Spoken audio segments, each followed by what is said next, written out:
I'm requesting a motion to approve the agenda. So moved. Kevin. Kevin moved. David, your second? A second? I'll second it. David Marsh is seconding. All those in favor, say aye. Aye. Opposed? All right, I'm requesting a motion to approve the February 23rd, 2026 minutes. So moved.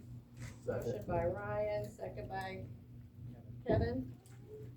All those in favor? Aye. Opposed? All right, so we have reached the public comment portion of our meeting, but not for the Vanguard. So if you have any public comments not related to the application that we're hearing tonight, please come forward. If your comments are related to the Vanguard Gun Club and Shooting Range application for which we are scheduled to have this public hearing on, your comments will be heard during that specified public hearing. This time is being set aside for any other public comment to the Zoning Commission.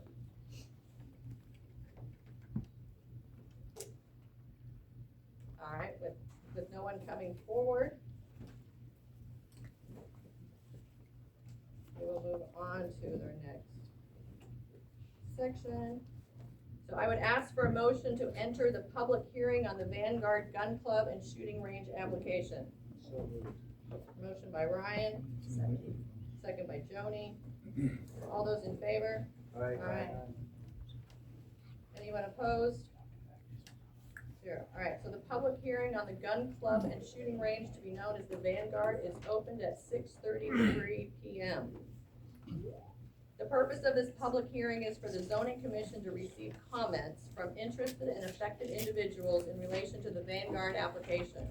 Following the comments from those who speak in favor of and in opposition to this application, the Commission will then review, discuss, and subsequently render a recommendation to forward to the Madison County Board of Supervisors for this request. For anyone that speaks this evening, be cognizant as to what has been said before you, and please do not be redundant with the comments that have already been received. The property on which the application was made has been posted as required and can be found on the public notice document. With that, we open the staff report from the zoning administrator, Ryan Hobart. Can she get a microphone in front of us? Don't know that we have one. Sorry. Yelling. Good evening, commissioners and everyone else in attendance. I appreciate your commitment to this subject at hand here. Commissioners, I'm going to walk you through the packet that I've provided for you. To begin with, the agenda and minutes that were just recently adopted is first. Following that is the Madison County Shooting Range, or the application that was made by the Vanguard development team. In accompanying that is the zoning proposal and development packet. So you guys received that earlier on. Following that, we've got the affidavit of publication that it was placed in the Madisonian, the public hearing notice, the first one. There was another one posted on 3/17 of 26 that moved the location to here. After that, we've got the 500-foot mailing notices, and then we've got an affidavit of mailing notice of who received the notice. We've got the zoning project plan distribution. This was sent to other county agencies for their response. And in that, we've got when the public written comments were due. We've got a map of the subject property here. The blue tab is going to be the Vanguard's presentation. That was sent to us. We didn't know if we would have the availability for the TV, so they did provide that. Following that, we've got a memorandum in support of application for a conditional use permit. Just to inform the board that this isn't a conditional use permit. It's not a special use permit. This is a permitted use within our agricultural district regulations upon support by the zoning commission and the board of supervisors. So you guys are making a recommendation. This isn't a final say. This is just the first step in the process.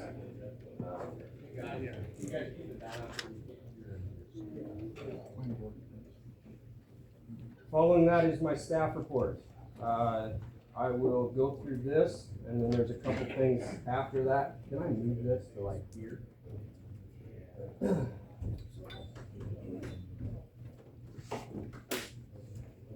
Okay. The Vanguard Shooting Range and Gun Club application.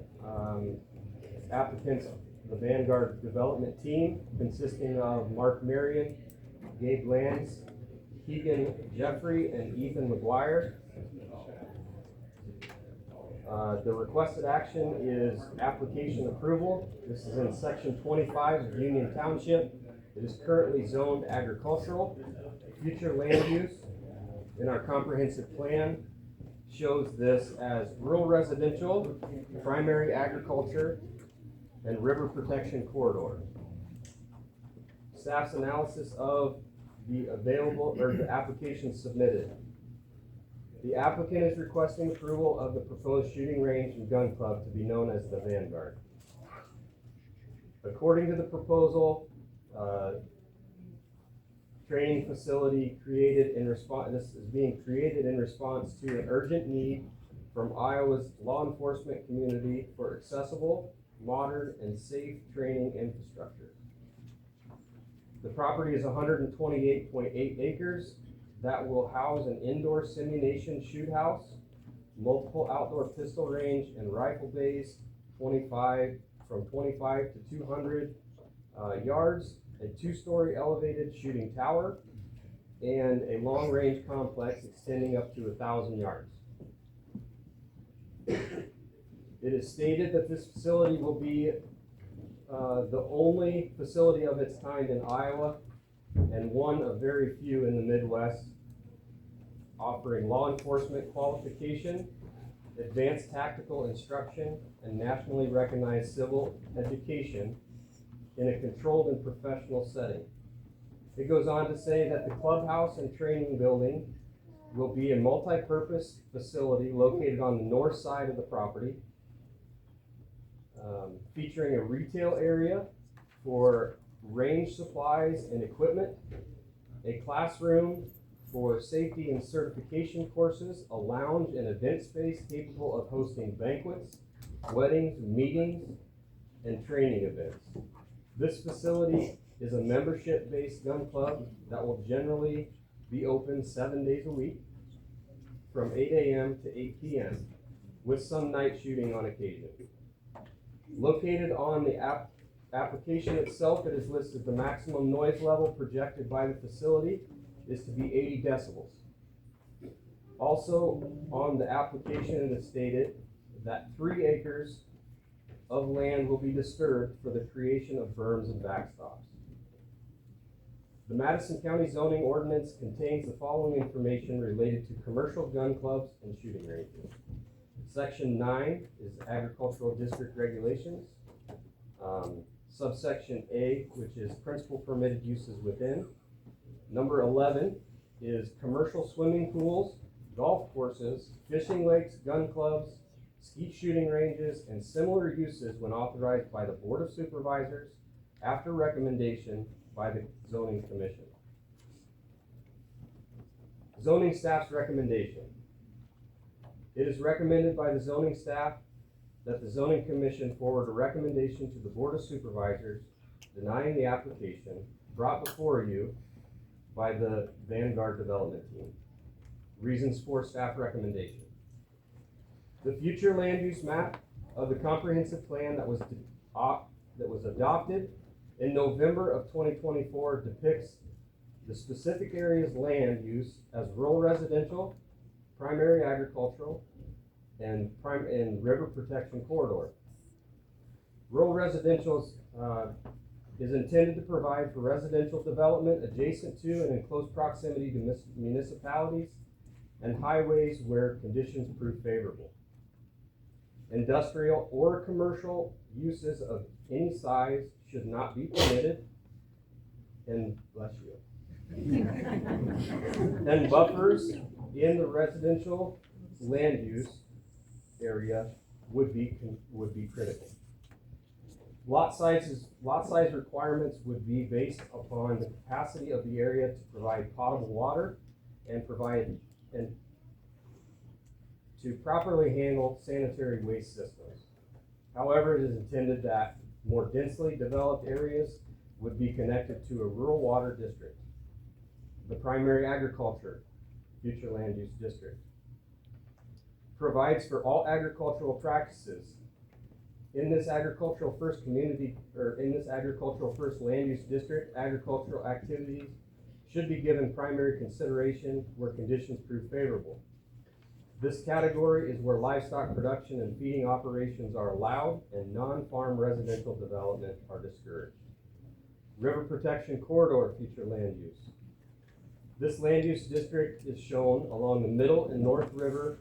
The river protection corridor has the environmental objective of protecting surface water through a limited number of uses, preserving water quality and minimizing flood hazards should be the leading priorities considering any type of land use in these areas. Development within the floodplain shall not be allowed. My second reason for staff's recommendation. The proposal document states that the facility's clubhouse and event hall will be capable of hosting over 500 people for community gatherings, banquets, charity events, weddings, reunions, local events, and civic events.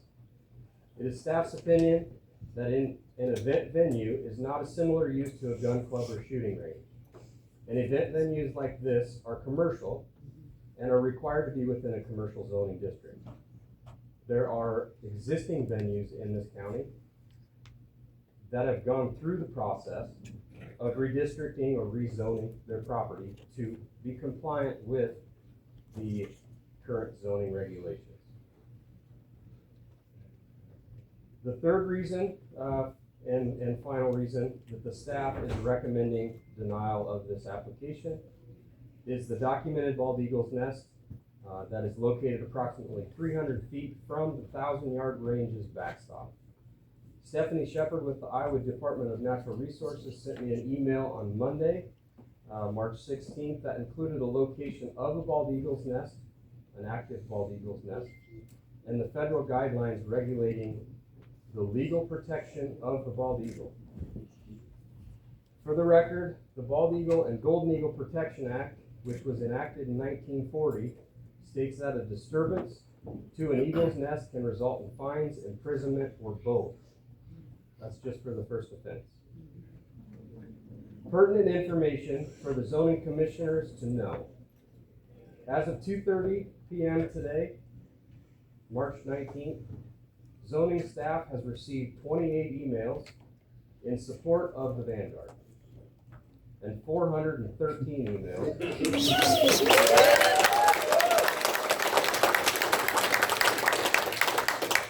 letters and petitions in opposition of the Vanguard.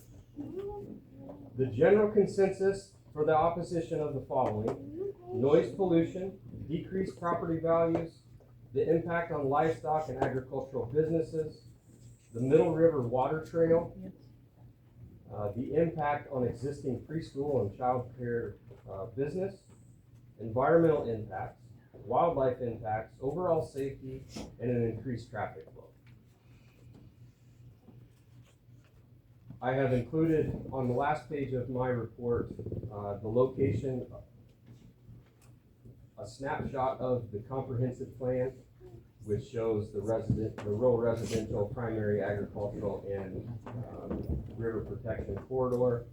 The orange being rural residential, gray being primary agricultural, and the blue hash marks are the river protection corridor. Secondly, there's an image there and you'll see later on here, the document that was provided by the DNR. The purple dot there is the bald eagle's nest, the active bald eagle's nest, and then I've got a small block that's pink that is the 1,000-yard backstop. The next one is an additional notice from the Madison County Sheriff. This was sent to me yesterday. It says, I was approached by Gabe Lands of Black Flag Arsenal in late 2025. Lands was proposing an outdoor shooting facility for rural Madison County that local law enforcement could use for training and area gun enthusiasts could use as well. I am in favor and support Black Flag's proposal only if it follows all zoning ordinances and wouldn't adversely affect any of the neighbors of the gun range. This was explained, and I was under the impression that people living near the proposed site were also aware of the proposal and were in favor of it. I still support Black Flag if they are in compliance and they're not affecting any nearby residents in a negative manner. After the yellow tab, this is the image that was presented to me by the Iowa DNR with the exact location of the eagle's nest. And following that is the U.S. Fish and Wildlife Service National Bald Eagle Management Guidelines. And that concludes staff reports. Any questions for Ryan? From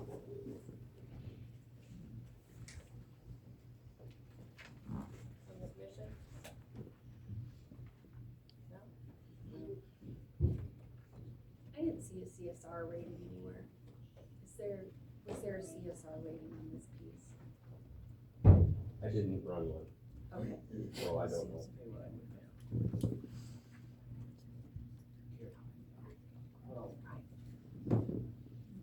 Any other questions for Ryan while Ryan is looking that up? Well, so hypothetically, under the ordinances that we currently have, the old ones, would a gun club be permissible in commercial use though? That's the,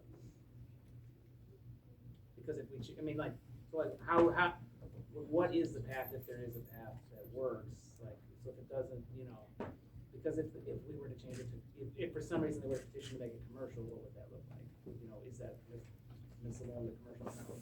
I think the gun club itself can be permitted in an agricultural district. Okay. It's Well, then the commercial, like, it's the retail space and the event venue that would require it to be within a commercial zoning district. Does that answer your question? kind of. What else? Well, like, how would you, like, because you have these two uses, right, how do you get them to be compatible? I think if they were both in a commercial zoning You think district, that would be fine? it would be fine to have a gun range within that as well. I'm just curious. So just to be clear, the gun club itself would be permissible under the ordinances. It's a retail space that's in violation because we're in an Retail and event An venue. event venue. an event venue.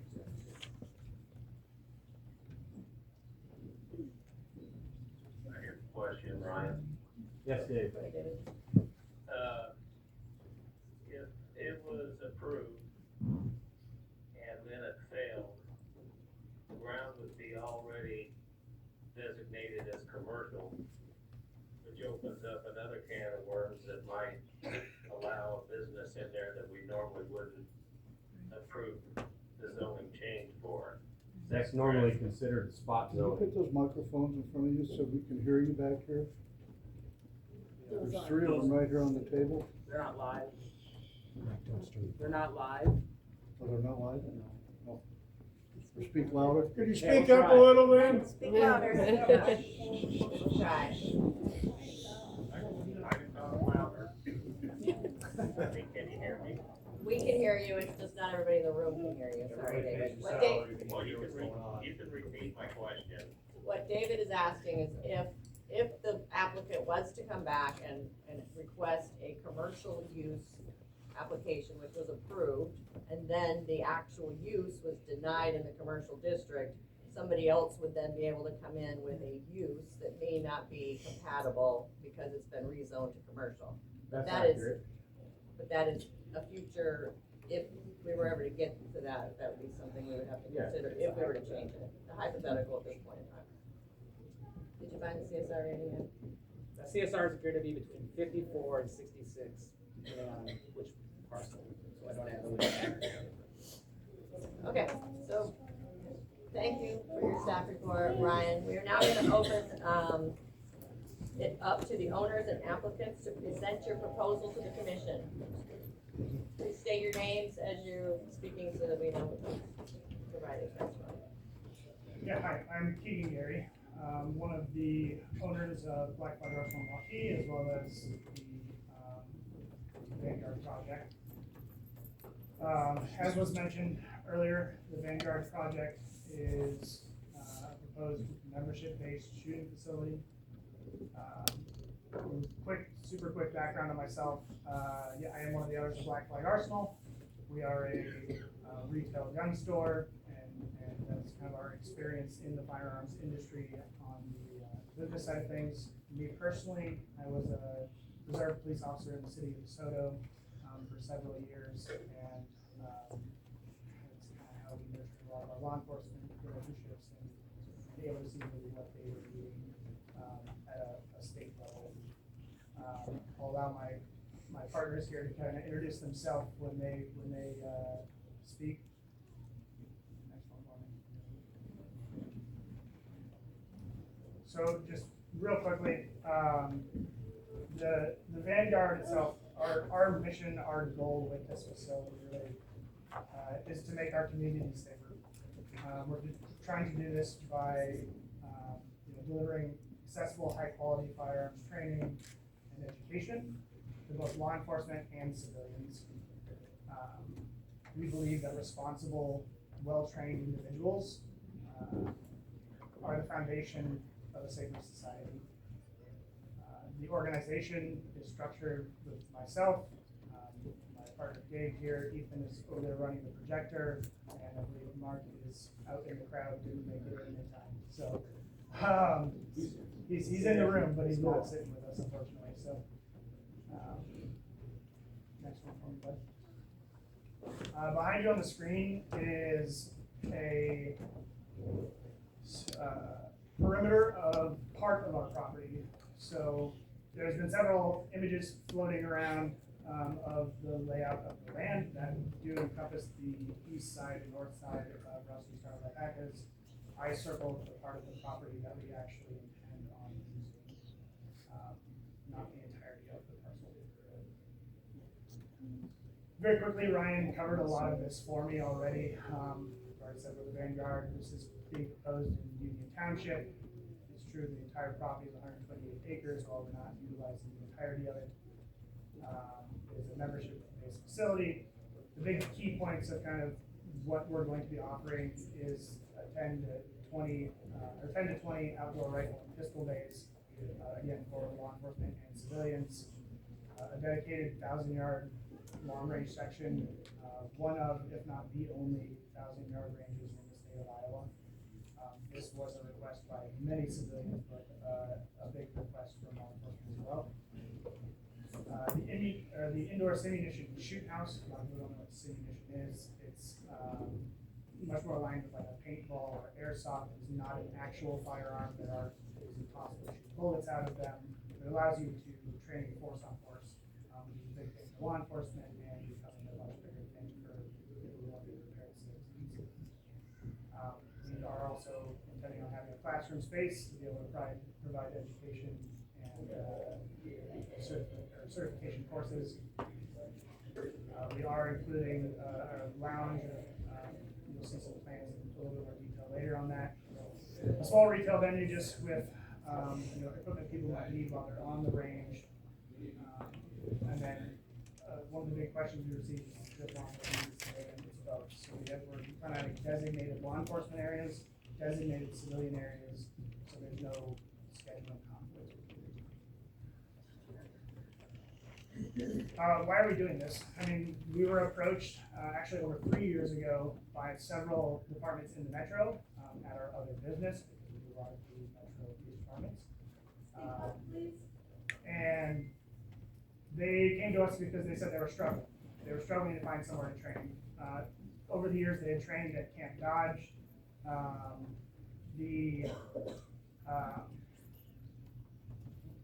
When conflicts ended and troops came home, it was much harder for them to get scheduling time. A few local departments have local ranges. A lot of times in local departments, they don't like to share their space because they know how hard it is to train. It boots them out. A couple departments have small, like 2 lanes in a basement, but it's less than 25 yards. It's more for testing firearms than actually triggering any type of training. Their big stipulation for a facility like this was 30 minutes from metro.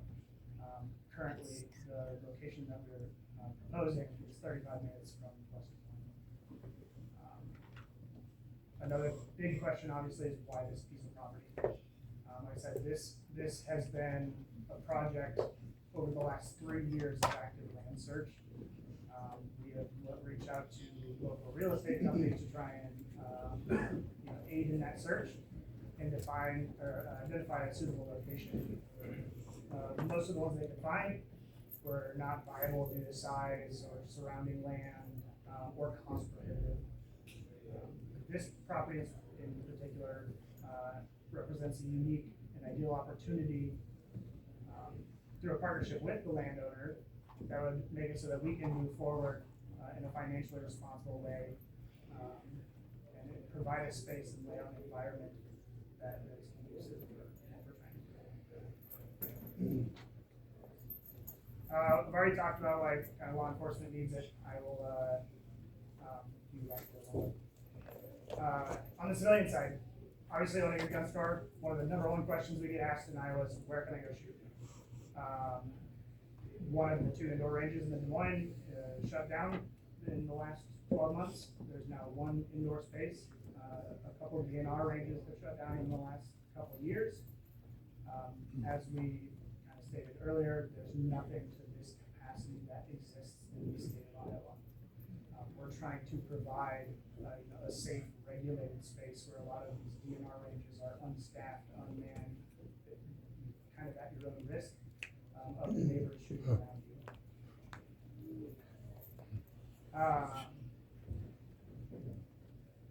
Which several of those ranges have shut down now due to those issues. One of the Ryan covered a lot of this, so I don't want to read the whole thing here, but one of the things I do want to bring up is all of this is our ideal situation. We went to these departments and said, hey, if you could have everything that you guys need, what would it be? And that's what you're going to see in this packet. If an event hall, so the event hall is part of our simulation shooting area. If the event hall makes that zoning requirement an issue, then we want to be in compliance. It can stay a simulation shoot house. These are our ideal plans.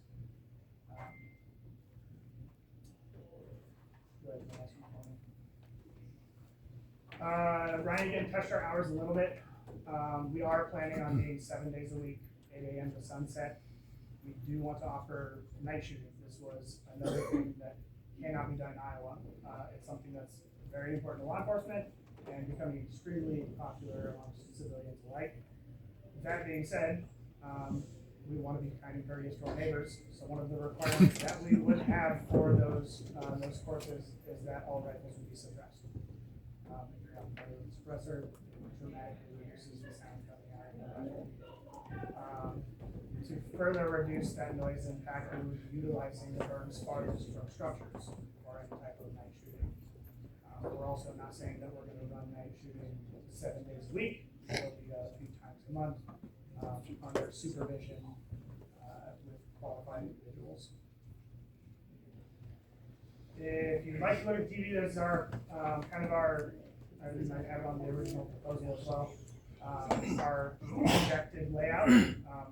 Obviously, this is not set in stone, and obviously, it's what we would like to do. On the left side of the image, which would be facing north, you can see the clubhouse area as well as the semi-mission shoot house attached to it, a parking area below that. Directly to the right, that blue box is just indicating the approximate location of the two-story shooting tower, which was a direct request from law enforcement for their designated marksman teams. They have nowhere they can practice that. To the east side, which would be the north of, the top of the image, you see our rifle and pistol bays, not designating, again, one-to-one, what the bays are gonna look like on this one, they'll come later. But red designating civilian, blue designating law enforcement, just again, differentiating that we're gonna have the opportunity for both to simultaneously do that. On the west side of the property, the bottom of the image, you'll see our long-range shooting section with some kind of berms placed out from there to the approximate locations where we would have those. Next slide, please. Again, conceptual drawings, but a little bit more detailed. The top one is more of a broad view of the clubhouse, parking, and then kind of that elevated long-range section. And the lower right is, again, a little bit deeper dive into the clubhouse, showing that shoot house, the classroom space, retail space, recreational gym, and lounge upstairs. Bottom left picture, again, conceptual, but just showing that we're doing, we plan on doing a metal Morton style construction for that. Next slide, please. A little bit more detailed view of our rifle pistol bays and kind of what we're thinking. We do plan on having three-sided bays. Dave will speak to kind of burn construction later and safety. Firing line facing the east, so all from that section will be shooting east. The lower right photo, again, is the long-range section. Right side of the photo, west, all firing going south away from Rusty Star's on that list. Next slide, please. Wanted to touch on a little bit of what we would like to do with Vanguard that we already do with Black Flag. We are big in the community of Waukee. We are known for hosting things like customer appreciation nights, holiday events. We've had Santa Claus in our shop for several years. People come in and take pictures of Santa at Christmas. And it's the same goals for the Vanguard, right? The Vanguard is to create a space that serves as not only a training facility, but also a community hub for individuals and families who feel comfortable, or to feel comfortable and engaged with each other. We just we're talking about this, and that this might not be in conjunction with the zoning, but I will cover it. Our plan was to have a community hall dual use with the simulation shoot house. It is a very large space. The nature of that simulation shoot house is that the walls can be removed because they want to be able to set them up in different orientations, and that we can move them out of the way and have a big, large space where people could hold events. Next one, please. Again, the facility, dual use space for rental, but also classroom space if people need a space to hold classrooms that aren't, classroom space to hold events that aren't gun related, we would be able to accommodate, as well as the lounge area upstairs for small gatherings and meetings. We're big on education at our shop, and we want to bring that over to Vanguard as well. We have some professional instructors that we've already approached, as well as hoping to bring in more, but to be able to do it in a safe and proper environment. Educational programs like first aid, stop the bleed, are some of the things we already teach, so bringing those over to Madison County, as well as obviously a slew of firearms related programs.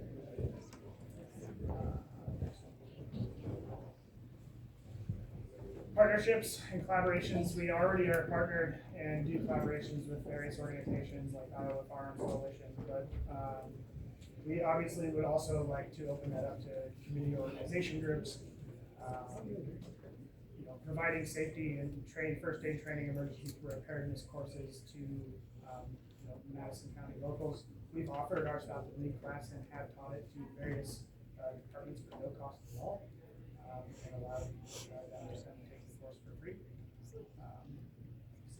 It's something we're known for and we'd like to bring to this project as well. Next, please. Another big part of this is the amount of organizations that hold competitive shooting that have not had a location to do that in the state of Iowa, or very few locations. IDPA, USPSA are the two big national organizations that do pistol competitions. There are those already in the state of Iowa because they don't take as much space, but absolutely have the space to host those and would like to, as well as the Glock Shooting Sports Foundation. One of our employees who's here is actually a GSSF master class shooter, and has helped organize those events in Texas, which is where he's from. But PRS is the big one. Precision Rifle Series is the #1 long-range competition in the world. They right now do have PRS competitions in Iowa, but they're tied to private land. And really, unless you're already in the competitive series, you don't really know they're out there. Because again, they're not in public venues. Next one for me, please. This is where I'm gonna pass it over to my partner Dave here, and he's gonna get you guys finished off with economic segments. Thank you. Introduction for me, I'm Gabe Lambs. I'm also one of the co-owners of Black Flag Arsenal out in Waukee. Want a little bit of background on myself. I'm a military veteran. I've done 2 combat tours, one to Afghanistan and one to Iraq. I'm a father of 4 children currently, with a 5th on the way. And I have a professional experience in the firearms world, security world, in the military. Did 5 years security contracting under a federal contract for federal buildings. And I have 2 degrees. I have a degree in cybersecurity and network administration, as well as emergency repair. So that's a little bit about me. So we're going to be talking about the economic impact, basic overview of it. We expect the Vanguard to generate pretty meaningful benefits for Madison County and the surrounding region, being that it's going to be a destination range and training facility. It's going to attract visitors not just from Iowa and the local area. It's going to come from across the state and probably attract competitors and things from various other states in the Midwest and perhaps further, depending on what kind of competitions and if we get a host a championship event or something like that, it could be pretty significant. In addition to the tourism-related spending, construction and ongoing operation of the facility is going to support local jobs, obviously contractors and service providers, while the ongoing operations within the Vanguard would support job opportunities for administration, firearms instructors, facility maintenance, and perhaps other positions that as we get a more finalized view of what the facility is going to become. So the Vanguard is going to aim to host these training events, competitions, and educational programs that will further drive repeat visitation to our facility, and that will provide and create sustained economic activity. So by establishing this unique facility with high quality recreation ability, training, competition aspects of it, making this a destination for people to come, the project's going to contribute to long-term economic benefit within Madison County and increase visibility for Madison County as a place for recreation, especially in the shooting sport world.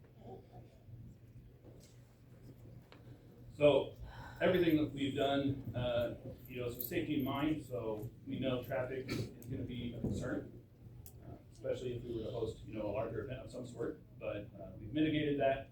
We have a centralized parking area planned next to the clubhouse, which can change as needed, especially with zoning regulations in mind. But we'll have a gated and controlled access, ensuring that members and authorized visitors who are coming to the facility, which will limit unnecessary traffic. The site's laid out to guide vehicles in and out in a efficient manner. And in the event we do have like a large event of something like that, there's plenty of overflow spots within the grassy areas nearby where staff could put people temporarily if needed to. So for noise mitigation, you know, we designed it to use the land as thoughtfully as we can to reduce noise impact on the surrounding properties. We went out and did testing with a 7.5-inch 5.56 which if you ever shot a firearm, if you ever shot one, you know those things are about one of the loudest things you can shoot, and they'll about rattle the teeth out of your head, or the fillings out of your teeth. So we just figured this was probably one of the best things we could use practically to test for test use. So on average, you know, depending on what official reference you're going by, you know, average firearm at the muzzle, you're talking about 168 decibels. But you can mitigate that with a number of factors which we've taken into account. So one of the good things about the property is it does benefit from quite a bit of tree coverage and natural terrain, which would help mitigate sound, especially with the size of the property. The standoff distances will help mitigate that quite a bit. Other things will be like the engineered earthen berms that most ranges use to encapsulate the shooting areas. Three-sided.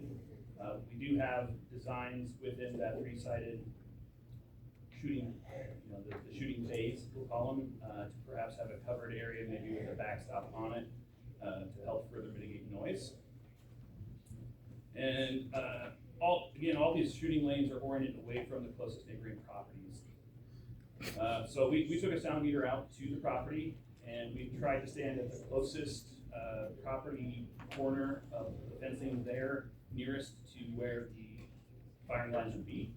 And we fired off a number of shots, and our meter was able to capture about 80 decibels. That's with no earthen berms, and that's with no current mitigations in use at all. So with the addition of earthen berms and suppressed use, maybe the construction of a building, other things to be on the property that would affect noise travel, you know, we're looking at further reduction from there as like a starting baseline. And just for contextual context on what 80 decibels is, what are some similar things? Most car companies have engineered their doors to be approximately between 80 and 90 decibels on a normal and average shut. Clapping your hands is about 80 to 90 decibels, and bouncing a basketball is between 75 and 80, you know, depending on how hard you're bouncing it. But these are similar kind of quick impulse style noises that we could think were relatable and provide context about what kinds of sound we're expecting, or less than these levels here. And for context on the earthen berms, with those, you know, as a baseline, depending on how high you go and how big you go, how far inside the berms you are when you shoot, that'll also affect the amount of attenuation or the reduction of noise that you're going to get. So starting around 5 to 15 decibels of sound reduction is the baseline, but with further measures like the covered shooting positions or the backstops, kind of like I said, the height of the berms, you can, a well-designed engineered berm, you can achieve upwards of 20 to 30 decibel reduction based on the berms alone. So projected levels are expected to decrease further once final mitigation features are all in place, and we kind of have a better idea of what a final plan would be to be compliant with. So for, you know, regulatory compliance, safety is a priority for everything that we do at the Vanguard. It's designed, oriented, manufactured, or maintained in such a way to exceed industry standards, ensuring that the controlled environment is safe for all users and members. So berms are all going to be constructed to meet or exceed all industry standards, dimensions, maximizing the containment of all projectiles, and maximizing noise as much as possible, noise reduction as possible. We also plan to have range safety officers on site. That way they can provide proper instruction, but also monitor what's going on the range, ensuring members are following proper safety practices, and also, you know, just enforcing standard membership rules, things like that. As far as emergency preparedness goes, for anything, we do plan to have each shooting bay equipped with emergency information for the location, who to call, where we are, all the pertinent information that emergency services need, along being equipped with first aid and stop the bleed kits in the event, God forbid, that there was some sort of emergency. We do plan to coordinate with local emergency services, once we have a finalized plan to develop an emergency response plan that we can implement in conjunction with them to make sure we're being as prudent as possible. So facility maintenance and safety measures, one of those additional is going to be lead mitigation. And we are committed to responsible environmental practices and long-term land stewardship. The facility is designed and operated with a focus on maintaining soil integrity, minimizing environmental impact, and following the established best practices for lead management and range maintenance. Periodic lead maintenance will be done on the facility where a range reclamation contractor will come in on a recurrent cycle and recover lead from the berms using mobile equipment. So the cleaned dirt that they filter through their machines will be returned to the berms, and captured lead will not. So when this happens, they'll provide receipts and keep logs of all the lead that is removed from the facility. The berms is well-contained vegetation, which helps mitigate noise, diffuse sound, things like that. But part of the reclamation process is to kind of tear up the face of the berm, which also affects the vegetation. So any of the vegetation that will be mowed so that they can get to the lead within the dirt is going to be promptly revegetated after the use to ensure the noise mitigation and just the erosion control of the berms will remain. As far as the frequency of reclamation is going to go, it's really tied to berm use and site conditions. You know, how many rounds are being fired over the frequency of time. And so, since reclamation is based on that, I plan to work with the actual contractors that would be on hand to do that, to set an appropriate schedule for industry best practices. You know, EPA says that approximately every 1 to 5 years, based upon the use and things like that. So it's not exactly a set schedule, but we plan to do it to be as clean and compliant as possible with all environmental considerations. I might need to pull up this because my eyes aren't so good. So for the appropriate zoning regulations and the reasons we're here, in section 9 of the agricultural district regulations, a principal permitted use of this property is commercial swimming pools, golf courses, fishing lakes, gun clubs, skeet shooting ranges, and similar uses when authorized by the Board of Supervisors after recommendation. And so, being that we are a gun club, and this is a principal permitted use, we're clearly in line with the zoning regulations. So, go ahead, go to the next one there, B. Look, please. So, comprehensive land use plan. We understand that there's a couple mixtures of designations on our property, or classifications, or not exactly sure correct terminology here. But part of it's rural residential and part of it's rural protection corridor. And so I would draw, under rural residential, I'd draw your eyes to number 5 and number 7, which would be for educational uses and structures, which the Vanguard clearly would be, even though we provide firearms education, scholastic education, and shooting programs, stop the bleed, radio classes, and further options that may arise. And community and recreational centers, this is a recreational shooting facility based as a member-based gun club. Under the river protection corridor, draw your eyes to compatible uses number 5, 6, 8, 9, and 10. Public recreational, wildlife, and historical areas. This would be recreational in its nature. Tourism activities such as parks, hunting preserves, and fishing, etc. Clearly, the Vanguard falls within shooting on this premises, which would include hunting and those sort of activities. We won't be hunting here, but hunting does involve shooting on this property, or any property. So educational uses and structures, I've already covered that. We would be offering many educational opportunities. And the community recreational center, that was part of our understanding with the community use of the facility for rentals and things like that. But if we have to adjust fire, to be compliant, then we can absolutely modify our plan to do so. And then on number 11, I think it's chapter 4 or chapter 14, goal 4, bullet point 11 here. It states that Madison County should review and accommodate wherever possible any new or alternative development concepts or proposals, provided that they're consistent with established disposition of land uses on the land use map or the goals of the policies and plan, which I believe we've clearly outlined here that the Vanguard is. I just went backwards. So you can go ahead and go to the next one.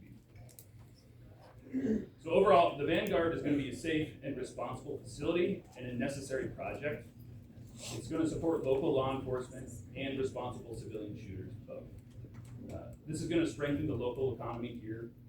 It's been very carefully designed and to minimize impact as much as we possibly can. We're ready to build something that Madison County can be very proud of and something that aligns with both its current needs and also the future vision of Madison County. So we're respectfully asking for your approval. Thank you. Okay. Any questions for the Vanguard team?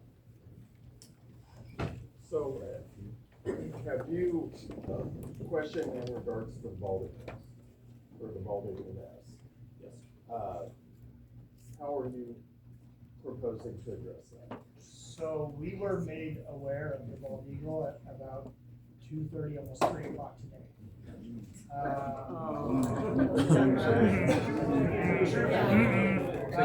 immediately called a sanctuary that deals specifically with bald eagles to get recommendation on how to proceed on that. The Boone Wildlife Research Center, or something like that. We 1000% agree that bald eagles should be protected, and we will go down that avenue exactly how they recommend we do it, and try and stay as compliant as we can. So, we were not able to get a hold of them. We are waiting on a response from them. So. You mentioned traffic in here. Did you do a traffic analysis on that dead end road and how that impacts the one-way in and out with the other neighbors that are there? And, you know, a 500 car parking lot probably takes an hour and a half to dump if it's, everybody's leaving about the same time and can only go one direction. How did you come about your traffic analysis? And where is the actual entrance to the facility gonna be? The end of the dead end road? So currently the easement on the property is the only way on there with meter rush as far as alpacas. This would be a question that I would probably refer to Mark. There's two accesses to get to the property. There's one straight down the dead end road, which if we do this, will turn into concrete at the end of the gravel road.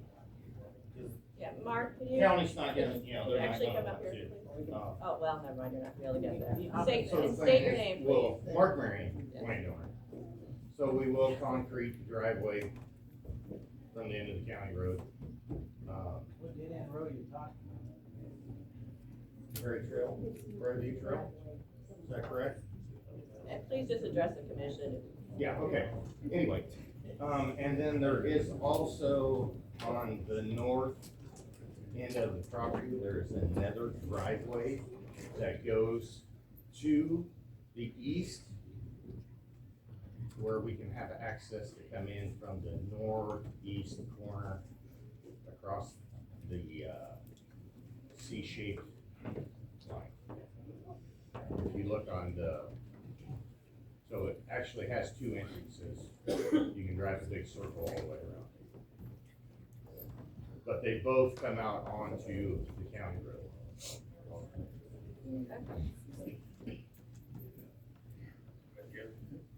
Yes, David.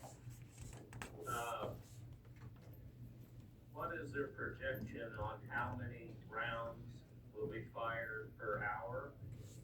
And during the summertime, when there's 13 hours, most likely of time allowed for business, how many rounds do you think will be shot during that 13-hour, 7 days a week?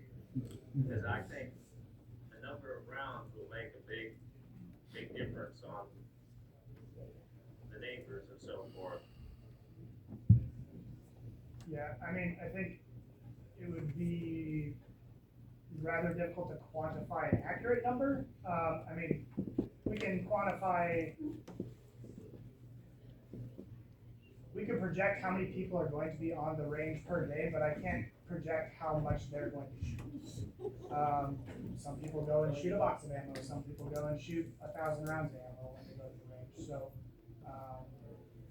it would be, I don't have a way of predicting the amount of singular shots fired.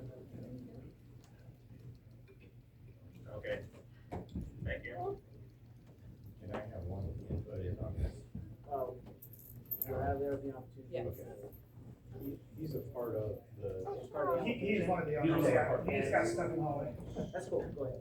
I know noise is a big issue on this, but, all these landowners, they live next to a highway that has 4,440 cars a day on 2024 census.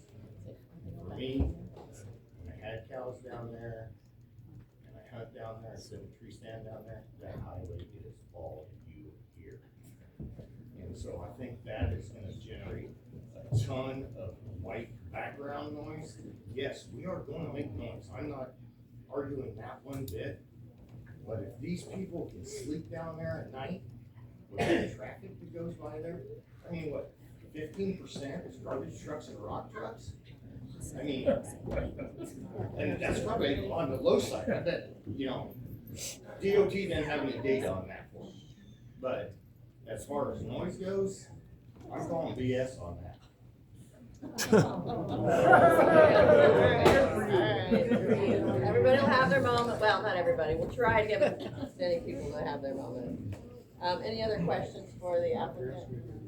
On the two-story shooting facility, I'm not familiar with the design, but in most ranges, don't you have like an upper limitation so that if the shooter rides up, there is a, I don't know the proper terminology, but what catches it if I'm a rookie that rides up and Yeah.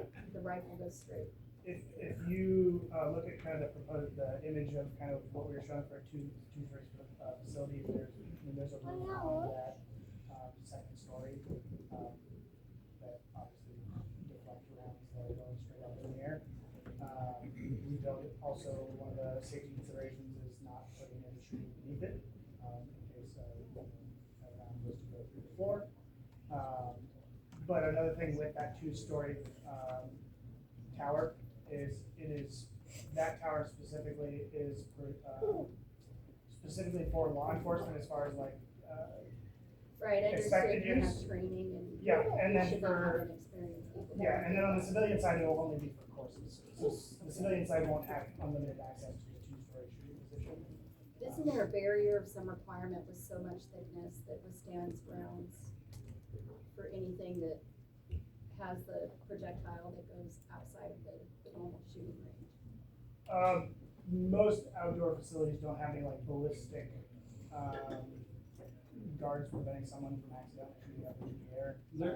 But there is materials out there that do that, yes. There is some design that can be done on the shooting position to limit the elevation of which a barrel can go to when you're aiming down range to prevent, over travel, over the berm and things like that. It really just depends on the design of, the final design of the structure. But, all those things would be taken into consideration when getting the final design put together based upon, future knowledge of where our final berms are going to be. So there's no way that someone could miss the berm and shoot over the berm? I mean, yes, it's possible. I would say that the direction that we're shooting is south and it naturally grades up. So even if they were to shoot over the berm, it's going to hit the empty field, which we also own the back of that property. No. Yeah. It's just filled out there.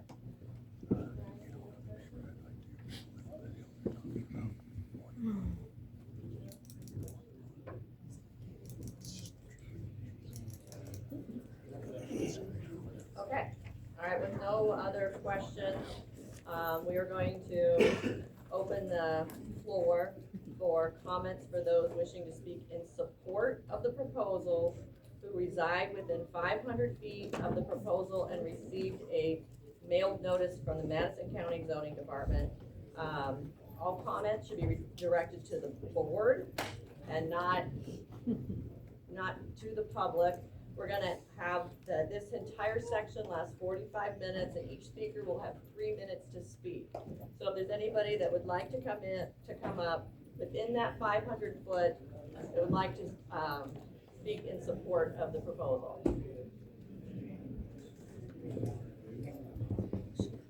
Okay. Are there any comments for those wishing to speak in support of the proposal who reside in Madison County but outside of the 500 foot from the proposed location who did not receive a mailed notice from the Madison County Zoning Department? We can't hear you. Anybody in support of it that lives in Madison County, got 3 minutes. You got 3 minutes, if you're in support and you live in the county, this is a window. I'm headed that way. All right, you got a taker.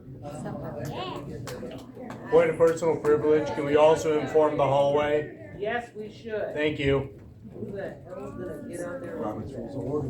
Can somebody by the door tell the people out there?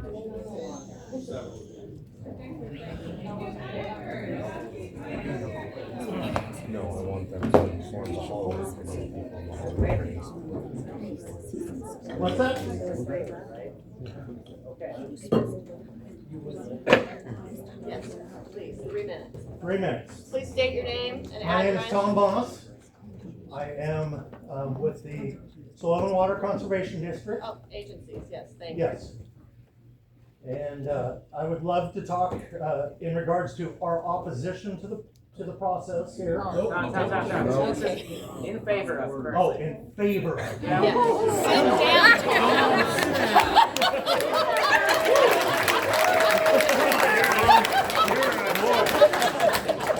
just got out of the hall. Sorry, I couldn't hear. That's cool, fine. Sorry, I'll try to speak louder. Did Tina make it out there? Okay. Okay. Now, is there any? No. In favor, Okay, then how about any other comments for anybody wishing to speak in support of the proposal who reside in Madison County or any other county? No, not out here. Anybody in here that can hear me? About the people against it. We'll get there. We're getting there.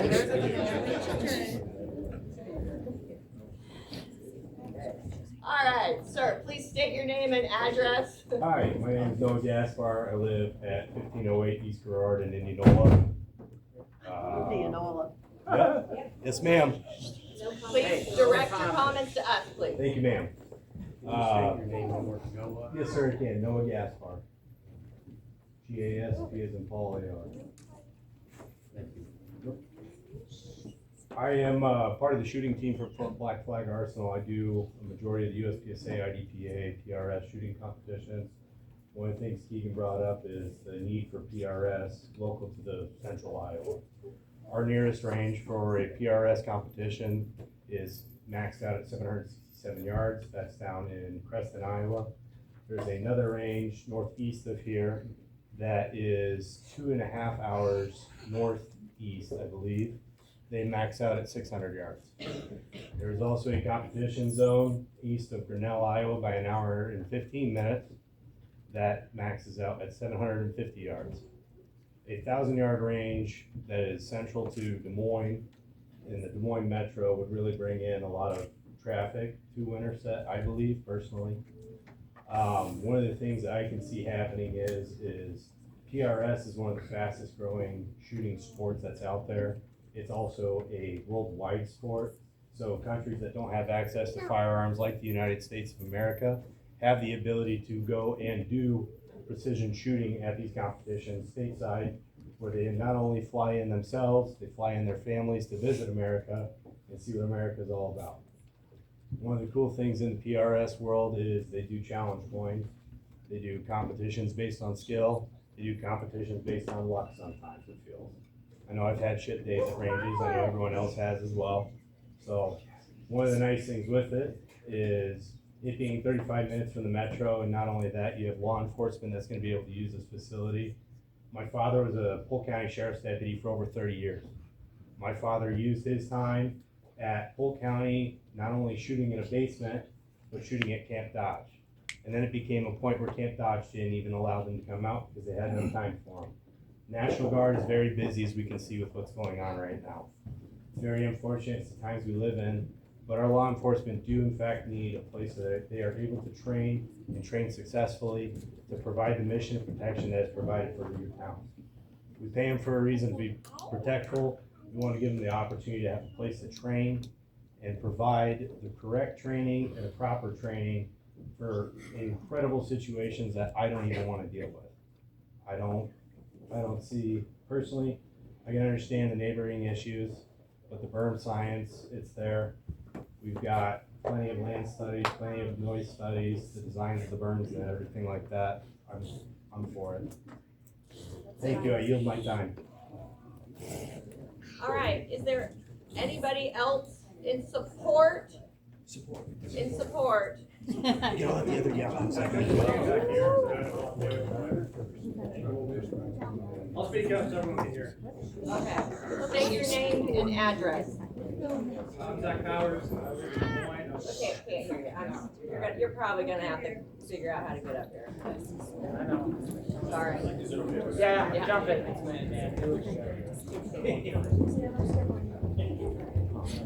We don't usually have to. Yeah. All right, again, state your name and address, please. Zach Powers, I live at 4115 East 23rd Street in Des Moines. So, not to harp on the needs of our police officers more than we already have today, even though I've spoken to plenty of them and this is something they wish they had. This is more of a community thing, and for me, I'm an Iraq veteran. In my age range, I don't meet a lot of other veterans like myself in the active duty side. I hardly do, actually. So coming to these guys and meeting these guys was awesome. I feel like I actually had a community for once. They showed up screen. They do a lot of Christmas things. I have to know their families. They know my family. And coming to these kinds of things are nice because I can meet people like myself.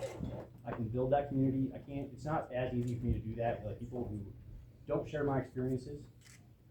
So coming to stuff like this is really nice for people like myself.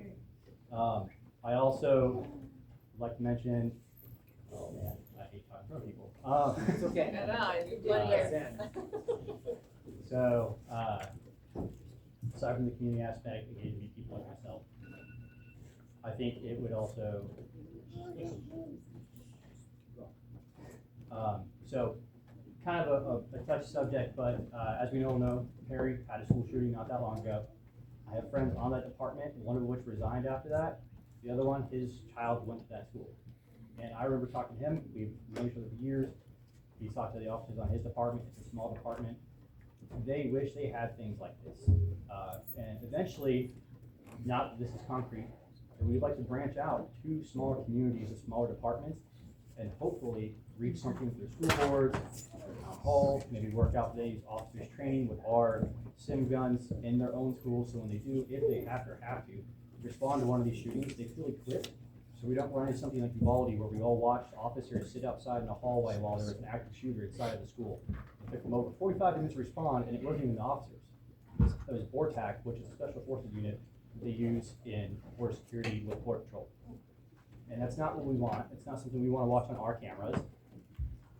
So I feel like having something like this for these officers to come to and eventually branch out to them in their own communities, I think is something that is not just beneficial, but I think it's crucial.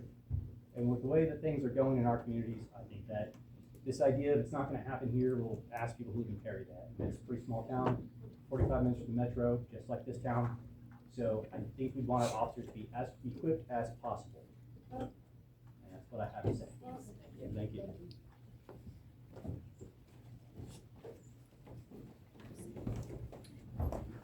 All right. State your name and address. Well, my name is Wickham Partridge. I live in Ankeny, Iowa.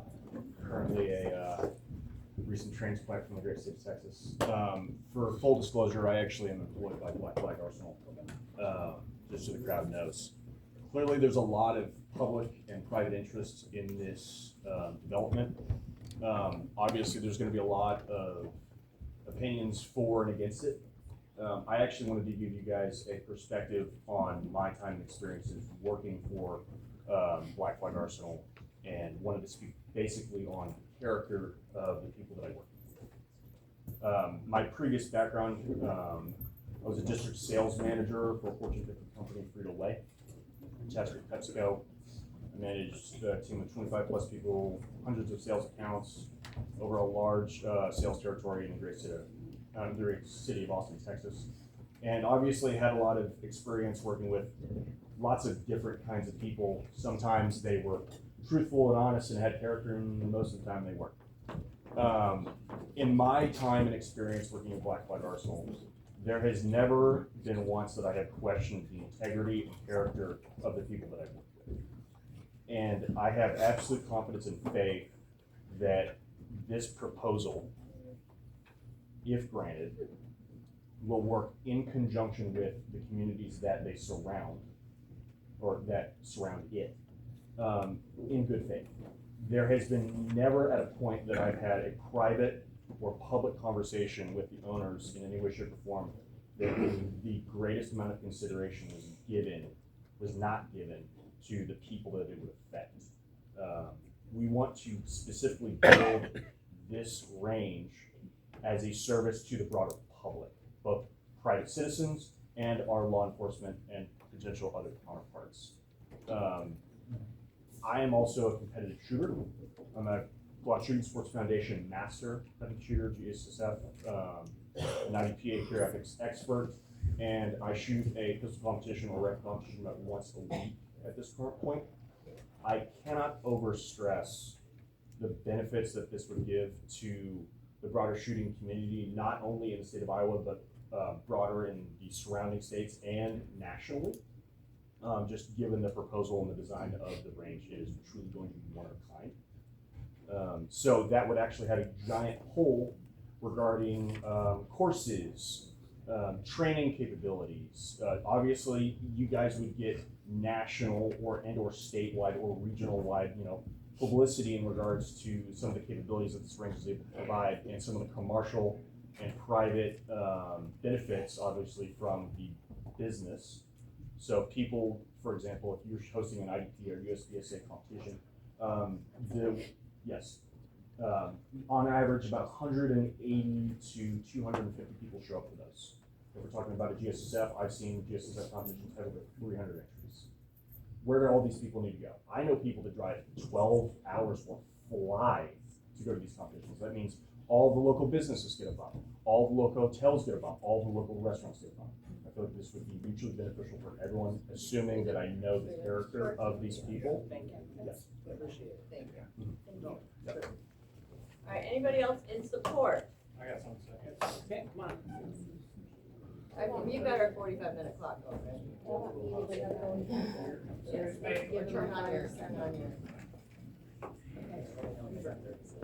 Point of order, can we make a line for those in favor and then also a line for those against for when that time comes? We will. We don't got enough room for a line against. All it is Robert's Okay. rules, sir. Please address your comments to us. My name is not to Staten each other. Alstead. Thank you. I'm a resident of Waukee, Iowa. I've been a resident in Waukee for about 8 years. I'm here in Madison County pretty frequently, whether it's here walking around these shops, hunting, doing some work. I'm here pretty often.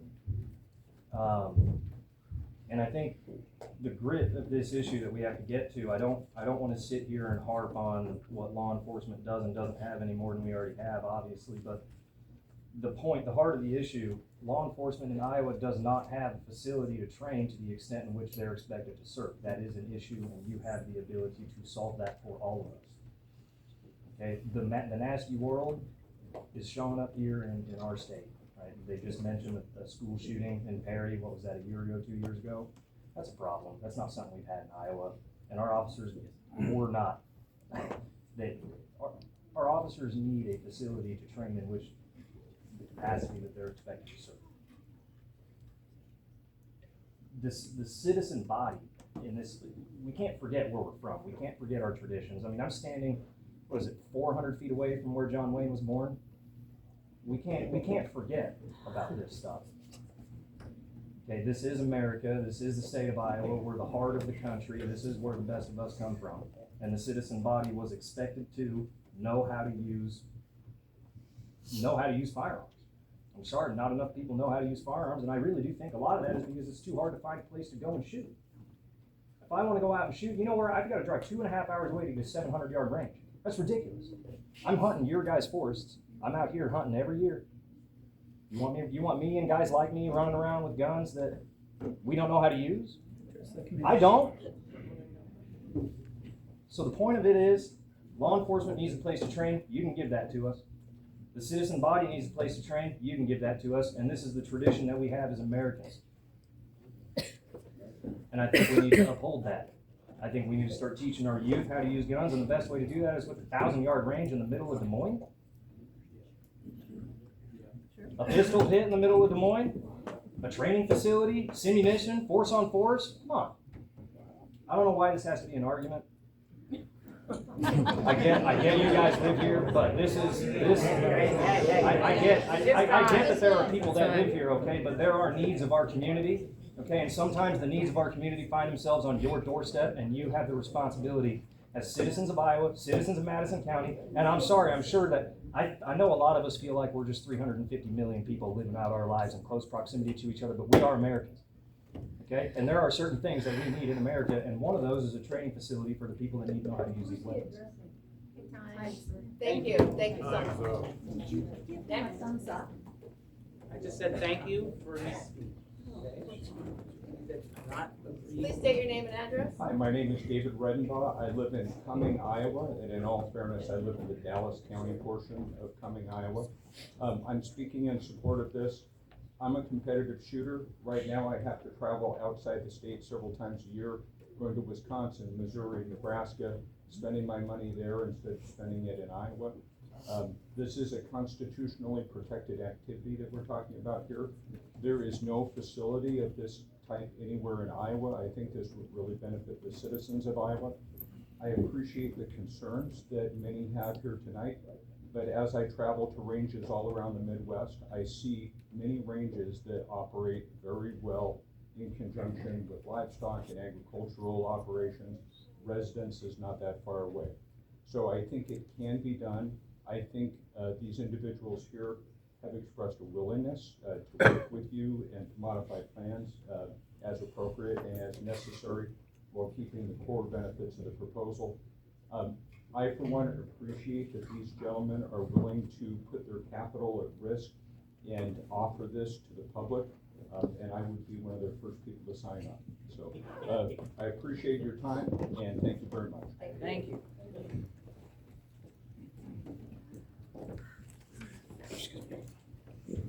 Raleigh Robbins, City of Patterson, Mayor.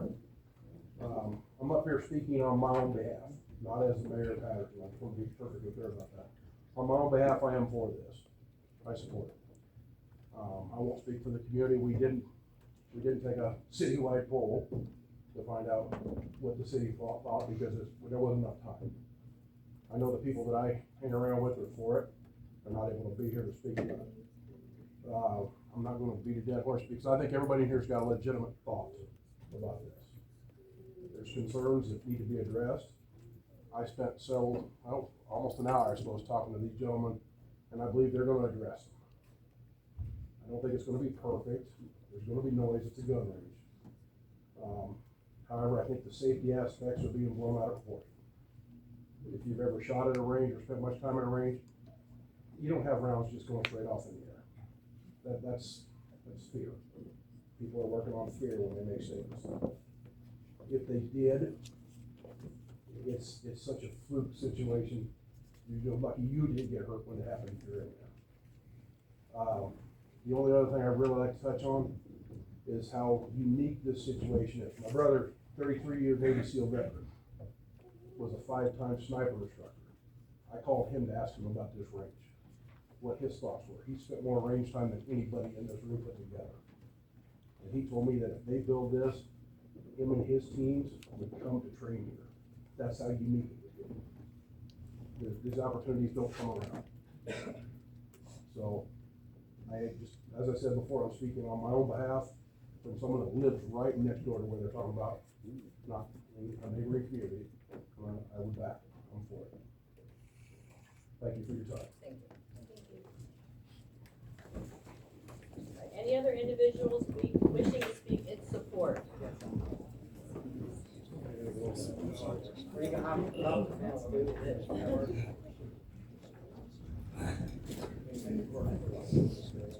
Corey Coes, Casey, Iowa. Corey Coes, CORYCOS. I don't know these guys. I've never bought a gun at their place. I have no idea where the place is at. I am an enthusiast. I like long range shooting. I shoot private, on private land, 250, 300 yards. If there was something that was 6, 8, 10,000, or 1,000 yards, I'd be there. That's all I got. Thank you. Thank you. Mike Smith, I'm a Madison County resident. I'm for this. This is, it's been said a few times.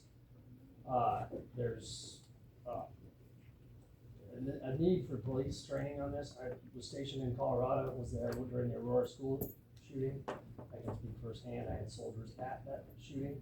That having police well trained is that it's been said many times.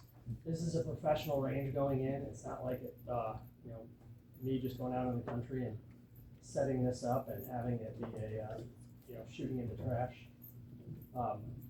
There's going to be much better safety on it. The plans that I've said and everything that I've heard just seems like it's a much better plan, much better safety than doing this. I understand the concerns on noise, but I've lived around professional ranges, lived near military bases, and I've heard shooting all the time, and it never seemed to notice me. I had horses when I lived in Colorado, and the horses did not care. They were, they ignored it. But I think this is good for the community, good for law enforcement, good all around. Van Meter. All right, any others in support? Yeah. Can you find a way? We got a couple. Oh, it's all good. Galen Trucks, Peru, America. I wasn't gonna speak, I'm not a speaker. Please state your name and where. Galen Trucks. Galen Trucks. I actually rent the ground, and I wasn't gonna speak any kind here. No offense. There was a lot of noise back there. I asked them to be quiet so we could hear. I commented that making more noise in the gun range. The reply was, I could make it a gun range, which is a terrible thing to say. This deal will be professional. It'll be good people. It won't be that kind of hatred. That's the kind of hatred we don't need. This is the kind of law enforcement professionals that we do. So, take it back. Thank you.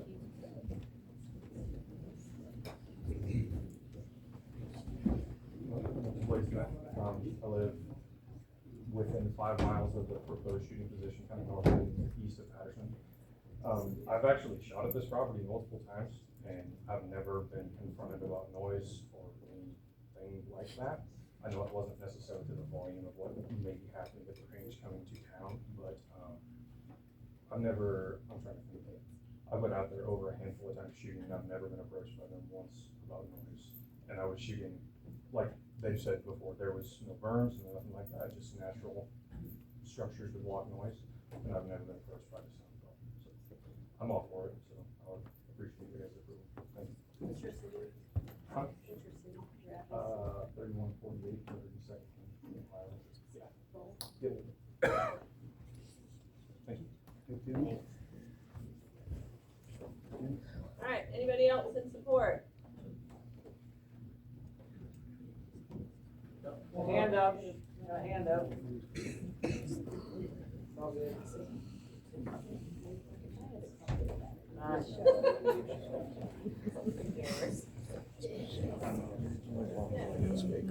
I'm Henry Seek, I'm from Van Meter, Iowa.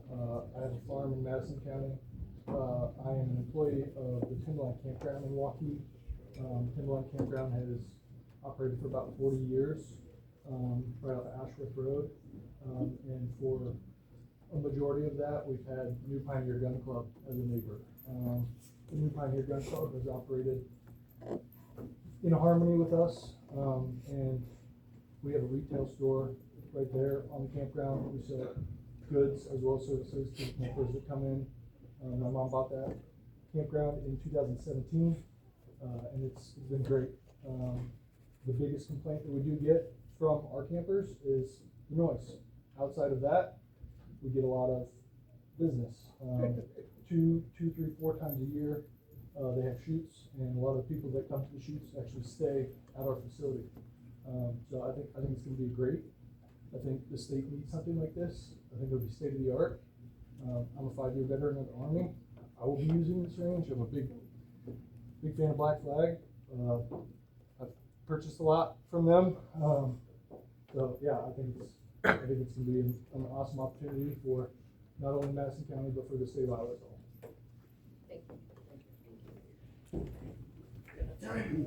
I don't know, how much more time do we have on the 45 minutes? I need like 2 minutes.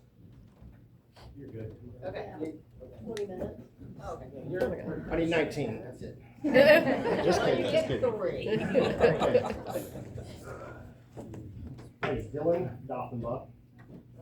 D-A-U-G-H-E-N, D-A-U-G-H. We're just Google Iowa Firearms Coalition. So, my name's Dylan Dothenbuck. I'm a combat veteran. I'm a first responder. I've been in private security a long time. I volunteer for the Iowa Firearms Coalition. This is the Board of Supervisors? No. It's, Iowa okay, what? the Iowa Firearms Coalition. It's a Okay. second lobbyist. Yeah. Got it. So, okay, sorry. Zoning board. Anyways, Yeah, it's fine. got you, zoning board. So, the Board of Supervisors, sorry, in 2022 passed what's called the Second Amendment Sanctuary for Madison County and about 35-ish other counties in Iowa. So when I spoke to the Heritage John Wayne, this is a Second Amendment community, farming community. It's Iowa. These are good friends of mine. I'm sorry. I'm the guy that introduced these 3 gentlemen to each other, but I've known the other owners since junior high. I want to speak briefly about the caliber of men these guys are. These are God-fearing men. They are family men. Their families are proud right now. Their spouses, they're excellent women. I think they're all women. You never know these days. Just kidding, ladies. I probably spent more money in this community than I have at the gun shop, and they know how much I've spent at the gun shop. My wife's probably spent double that in this community. You've already, so there's kind of a pattern here. All of us that are in favor of this are not from here. So I understand fully, I get it. It looks like outsiders coming in. Take this as an example. This is the impact this range would have on this community. Preston's a half hour, 45 minutes away. You got guys that are hours away coming here. This is a state-of-the-art range, as it's already been said. All the stuff I want to say has already been talked about. But working in 2A policy, Second Amendment policy, we legalize it for school staff to carry. Another hurdle there, insurance stuff, but this would provide a location for school staff to go train. If they won't fund it, I know there's an organization that will. I know there's one that will assist. There's plenty of support behind that sort of thing. I don't have a whole lot. You guys hit on everything, but I want to thank you guys for serving and doing what you do. I want to thank everyone for and against for doing this. This is grassroots advocacy. And it's huge. You should always show up like this for a community, for these people right here. So thank you for your time. Preston, Iowa. Thank you. Anybody else back there? Okay. Hi. My name's Jane, and I'm from Waukee. What's your last name? Lance. And that big guy on the end is my son. And I thought you'd seen enough big burly guys with beards. And maybe you'd like to hear from a grandma who's in favor. They are great guys that run this shop, and you can depend on them to be truthful and honest and to do good things in Madison County. No doubt there will be a lot of people wanting this. I've got sons, I've got friends, I've got brothers that love to shoot, and they can come to Madison County and enjoy not only what you have here already, but some new things. And I just really want you to think about doing some expansion. There's a lot of people who can't get new things done, and because of regulations and so forth. And if you have an opportunity here to do something great for the community and for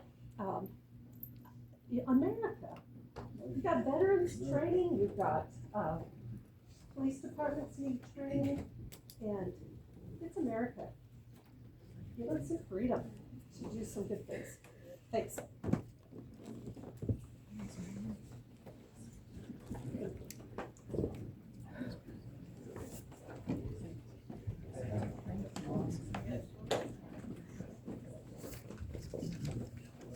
Here, you move the table.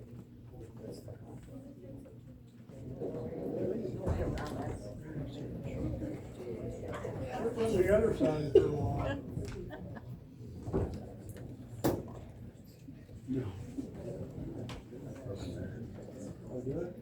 My name is Alexander Codman, Dallas County, Milwaukee, real close to the Black Flag shop.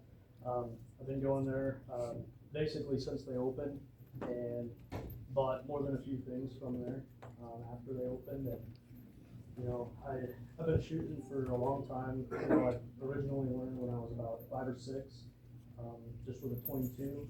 My grandfather taught me, and then from there just carry on the tradition. Pretty much everything everyone said, I agree with and support. In particular, I was going to mention with the school shooting in Perry, and you know, everything we've been seeing over several years, those types of public incidents. You know, God forbid we have school security or school resource officers who are capable. They have the equipment, the training to be able to respond to something like that if it never did happen. So that was a big thing I wanted to hammer down as well. So yeah, I mean that pretty much covers it. Everyone already said what I was gonna say. So yeah, I'm definitely for it. Yeah, COGHLAN.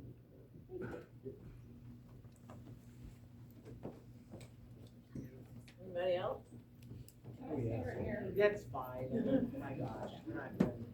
My name is Michaela also. I'm from St. Charles. I'm also not good at talking on my phone floor. It's just free. Everybody's touched really on mostly the safety aspect of it all. I would just like to touch on the fact that I enjoy shooting. It's stress relief for me. I enjoy doing it as a family.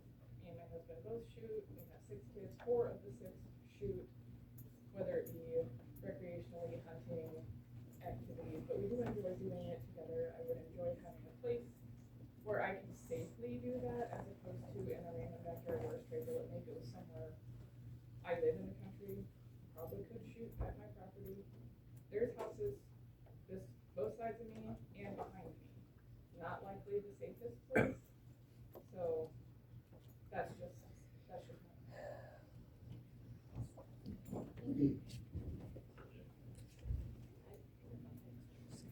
Made it. That's fine. Yeah. Wasting the time of me climbing over the. My name is Joshua Downing. I live in Adel, Iowa. My family, the majority of my family moved to Winterset 3 or 4 years ago. I am for this. Recently, my mother had went out and purchased a handgun. Same with my father, both of their first. I told them to lock it up until they can get the proper training to carry and use said firearms. The only place that I would send them to, without hesitation, would be Black Flag Arsenal and these guys to help train them and give them the knowledge that they need to safely handle and use if they had to a firearm. That's all I have.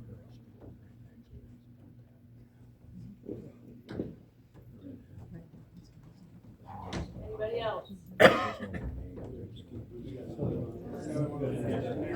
We only got 45 minutes, so. Just get to the rail, you're fine. I'm gonna stay right here. Okay. My name's Aaron McCurdy, from Messina.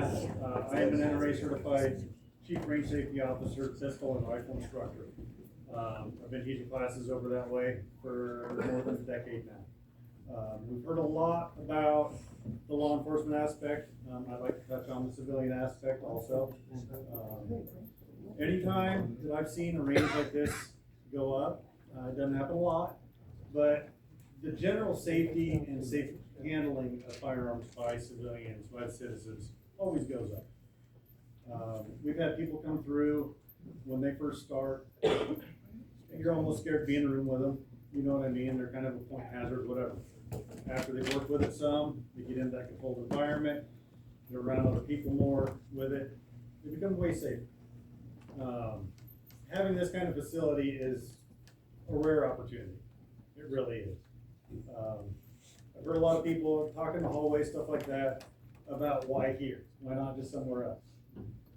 I live out and farm out where it's as remote as you can get. For a place like this to be successful, you gotta have the economics, you gotta have the foot traffic, the people that actually show up. And that's all location, right? You gotta be somewhat close to a population center. The farther you get out from away from that, the more challenges you're gonna have just getting enough foot traffic to cash flow. It's just as plain and simple as that. You also have maybe some concerns with EMS response. You get further and further away from major hospitals, that kind of thing, or further and further away from incorporated roads, or improved roads.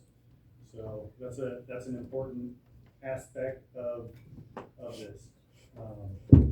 I've been on and around ranges between the Army and the civilian side.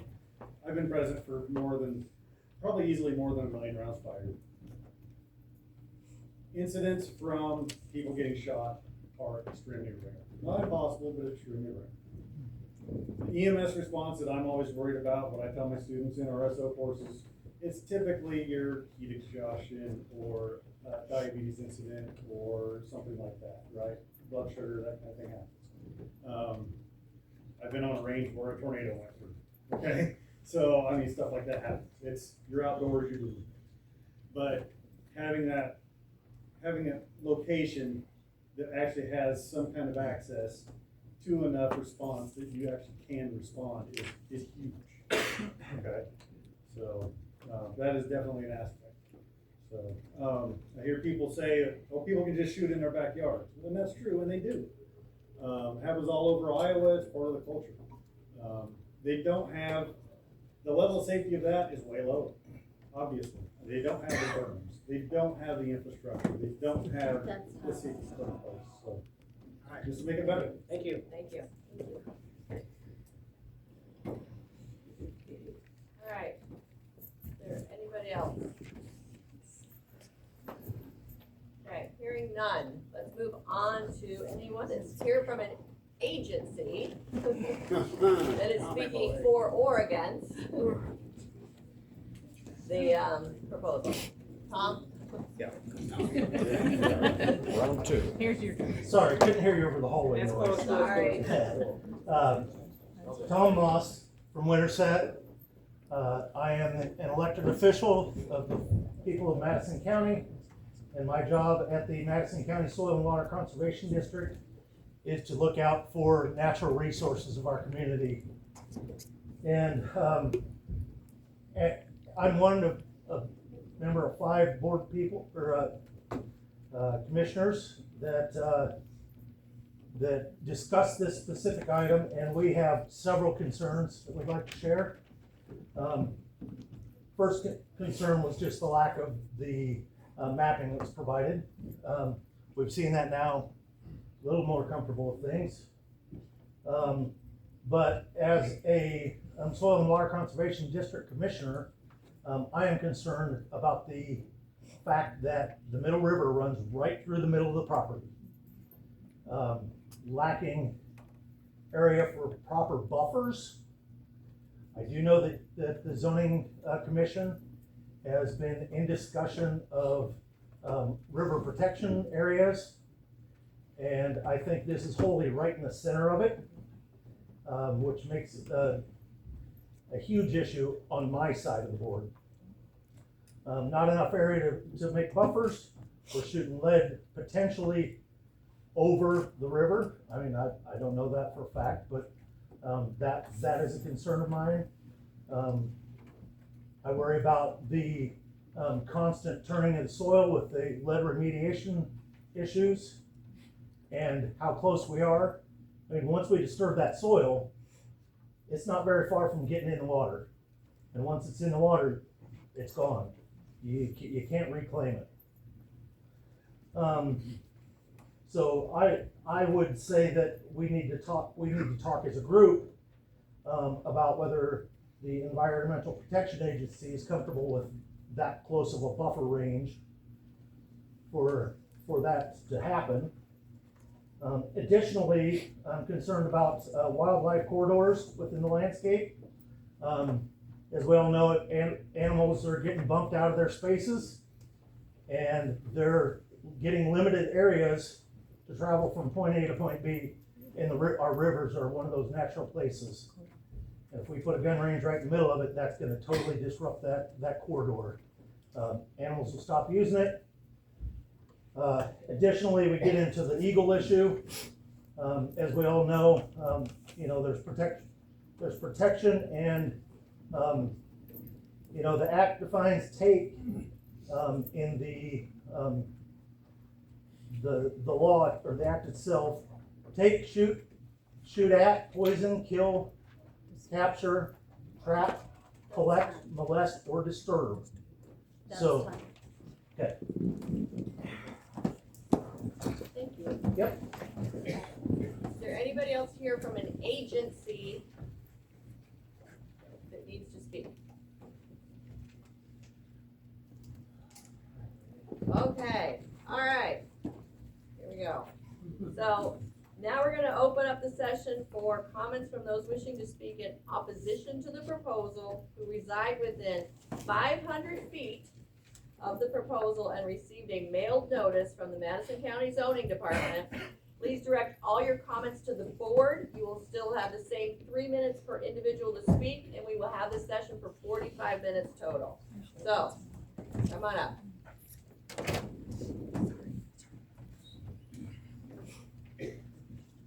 Hello, I'm actually an attorney for some of the landowners that are within 500 feet and received the mailed notice. And so your zoning administrator said I could come speak now. Yes, please state your name though. Yep, my name is Kelly Orton. I'm an attorney with the Brownwood Law Firm. Here representing a group of landowners living and working in the proposed project being discussed tonight.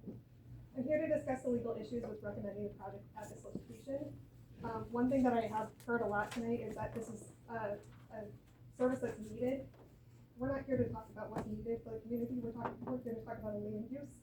And so we're here to talk about land use issues tonight. So to begin, this commission is not the appropriate body to recommend or decide whether this issue is allowed, nor is the Board of Supervisors.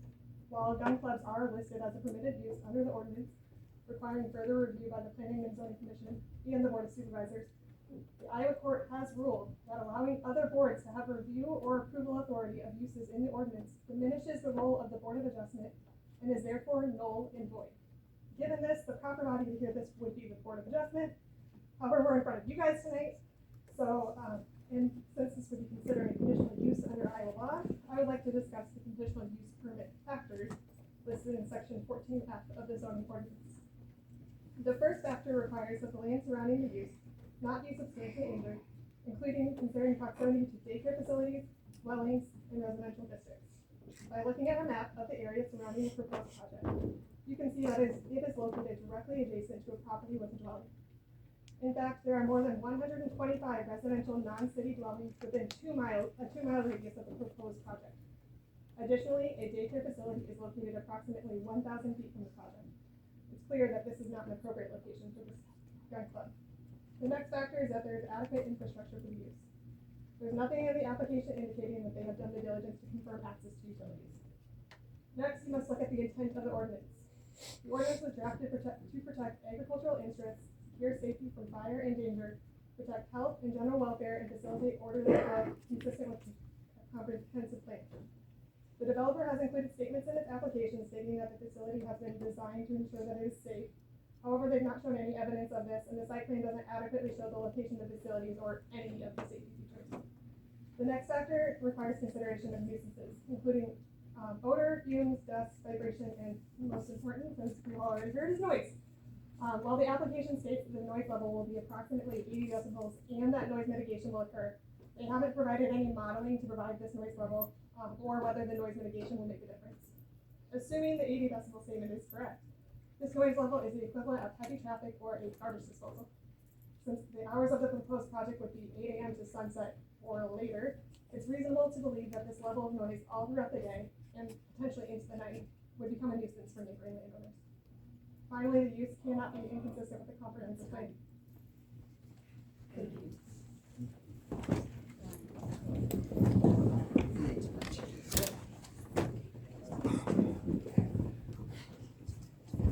Aaron Schultz, owner of Rusty Stars Alpacas, 2054 Rustic Lane.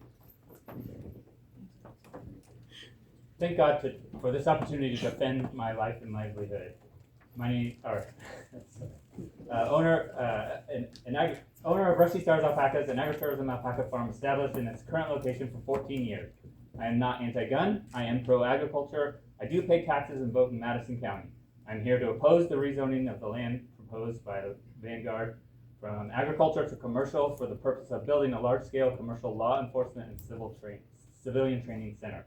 I believe the location of the shooting range was poorly planned and executed in secrecy with hopes of gaining approval without objection by local residents.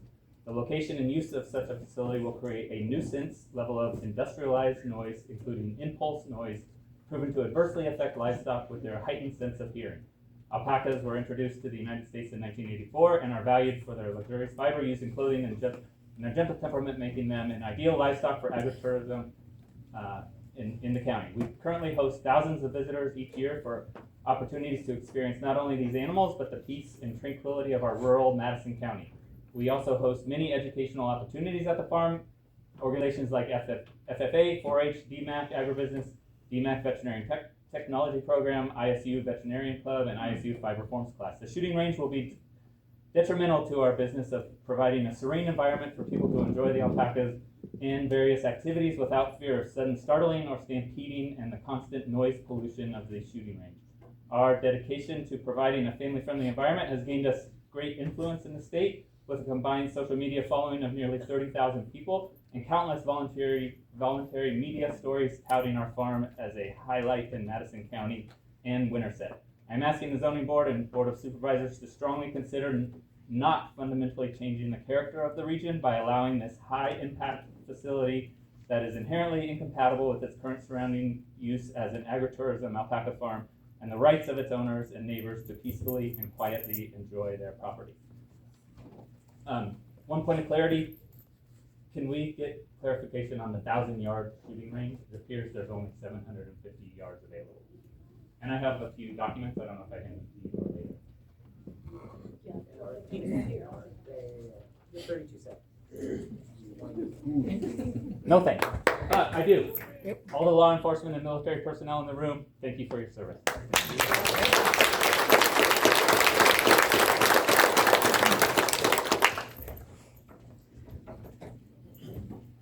I will be speaking for 4 entities that received letters: Benshaw Farms, which I'm a part of, Bob Benshaw, Steve and Alan Benshaw. So I could ask just a little grace on the time, maybe give me a short 3.5 minutes, 4 minutes, not 12. No? And I would also submit my, in writing, My name is Bob Benshaw, landowner adjoining the north border of the proposed facility. I'm also a partner in Benshaw Farms, the family farm operation located on the north side of Highway 92. Our family has owned this land since the early 60s. My brothers and I were born and raised here, now built homes, raised our families on the same land. We currently have 3 generations working on the farm. We're grain and livestock. There are times of the year that we have anywhere from 200 to 400 head of either feeder cattle or breeding stock directly across the road. This site will drastically reduce property values in the area. Our kids have had plans of building on our family land, and now they're even questioning things. If this is allowed, next generation will not grow up here or raise their kids here. The thought of a family farm carrying on for several more generations will be gone. Now that we can actually see the site plans, we can finally dissect them. Both outdoor ranges are near outer borders of the property, according to the stuff that we could see before. The Vanguard claims on this application the maximum decibel reading will be 80. Seems unlikely given the average firearm is 140 to 170 decibels. Long range benches are placed where the advertised 1,000-yard range is not physically possible. The only way to shoot that far would be have it in a southwesterly direction, which I think that showed, which would be towards the Hollingsworth house down on the road by the river, or shoot across the river where kayakers will be floating by. I will submit maps for the record. The Vanguard describes naturally downward slope terrain and southern hillside as sound containment in their project description. I would argue with that topography into the Middle River Valley, rapid and repeated raised platform high caliber long range gunfire will be amplified towards the homes on the ridge to the south and echo through that valley all the way from Patterson to the Hollowell Covered Bridge. This county has set precedents of protecting property rights of landowners when they adopted the wind and solar farm ordinances back in December 2020. Those ordinances set noise standards to be no more than 40 and 60 decibels. Escrow accounts were also to be established of $10,000 and $25,000 were to be set up for the county to pay the noise complaint resolutions. Site applicants were also to provide a property value guarantee to surrounding landowners. I have highlighted those areas in the ordinance and will submit them for the record. This gun range would be exponentially more disruptive to a higher population base than any wind or solar farm. I would fully expect this commercial 24-hour raised platform high caliber shooting facility to be held in the same standards for noise and disruption as an average wind or solar farm. We've taken them at their word up to this point, but everything we've checked out hasn't added up. Even Sheriff Barnes was misled back in December and resubmitted his letter. That's time. Thank you. And I would like to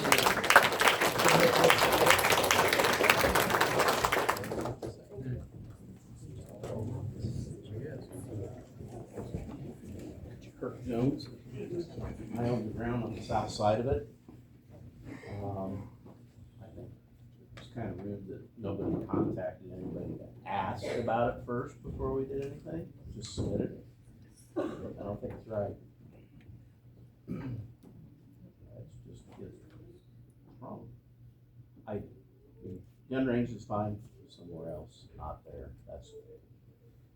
I've been there 3 generations. So it's just not right.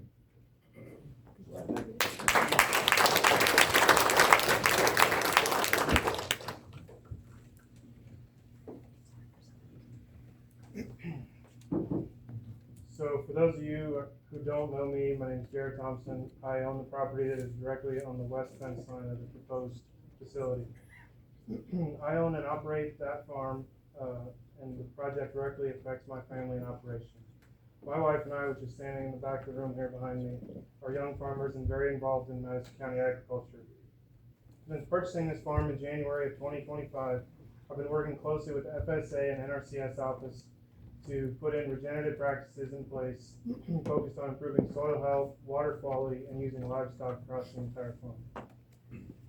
As many of you know, agriculture is a tough point right now. A lot of farmers are at a stage of getting out, and not many younger people are getting in. The cost of land, equipment, inputs, the up and down of commodity prices make it extremely difficult to build a future in this industry. Based on the research that I've reviewed, developments like this show at least a 4% decrease in surrounding property values. For me alone, that's a minimum of a loss of about $50,000 in land equity. Others will speak more to this, but I just wanted to make my conservative numbers made. My biggest concern, though, is the impact it would have on livestock. At any point during the year, there are at least 200 head of cattle within close distance of the proposed facility. During the fall and winter months, that number jumps to around 400 head of feeder cattle on the north side of Highway 92. One immediate concern is simply keeping livestock contained. This isn't an occasional activity you can plan around to move livestock around. The proposal allows use 7 days a week from 8 a.m. to sunset. Startled cattle break through fences and can very easily end up on Highway 92. I think everyone here can agree that that's a very serious safety risk for both drivers and the livestock. There's also a concern about how people unfamiliar with livestock may react. Cattle don't handle sudden, inconsistent noise well. There's a real risk of that kind of activity to cause these animals to take off and spook through the fences. The second major concern is long-term productivity of our livestock and crop operations, and that's how we make a living, and the foundation for our future as well. Research has shown that sustained stress from increased noise and traffic can significantly reduce livestock performance in areas like conception rates, weight gain, milk production, and overall disposition of the livestock.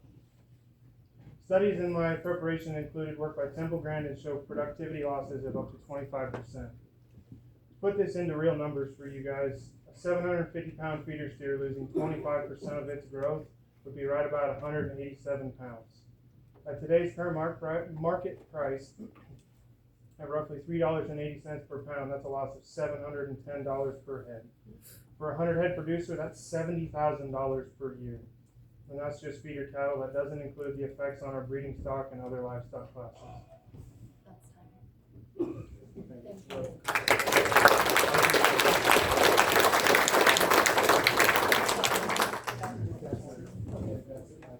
Thank you. Thank you. Anybody else within the 500 foot? Within the 500 foot? No. Okay. Okay.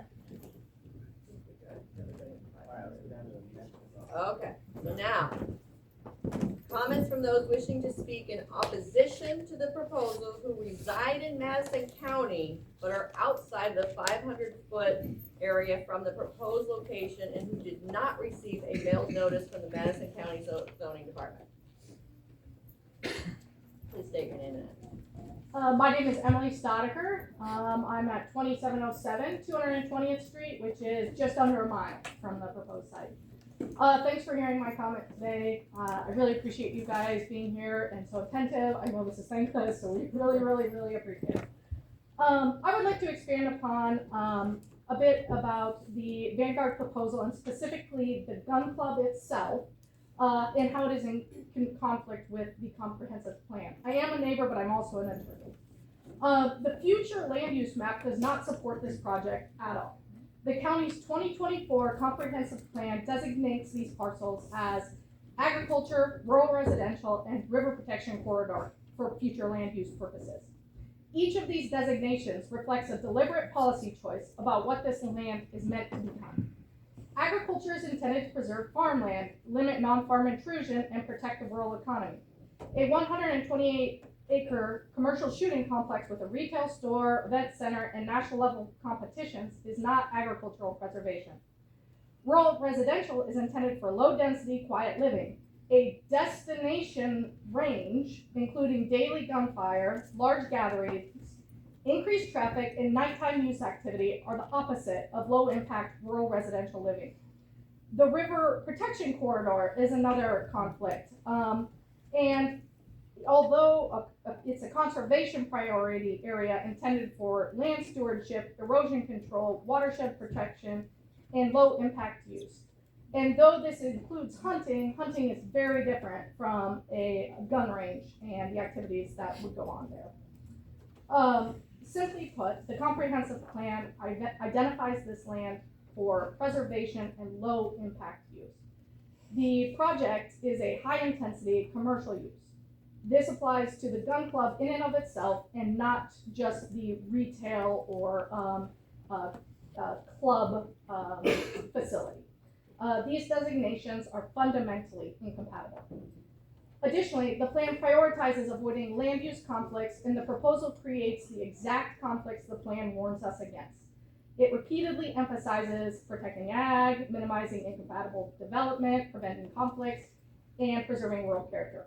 Finally, the county's own draft ordinance recognizes the incompatibility of ranges near homes.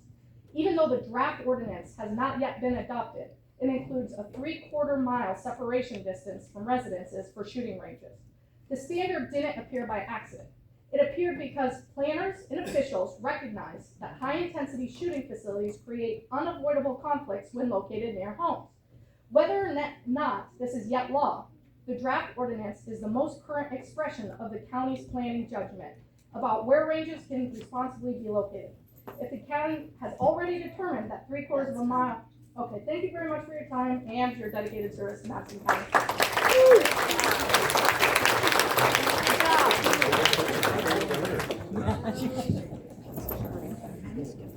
Abby Grace, Clarissa, Iowa.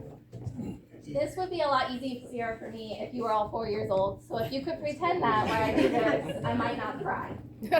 I started my business, Sprouts Preschool and Daycare, 4 years ago at my parents' house. We have a child development home that is registered with the state of Iowa. I am a former preschool teacher in the public school system for 7 years. I have worked with preschool children in some capacity for 12 years. Sprouts has always been a dream of mine to educate my own children and other children in a place where they can have more freedom to play and learn without the additional push of the academics before they are developmentally ready for that.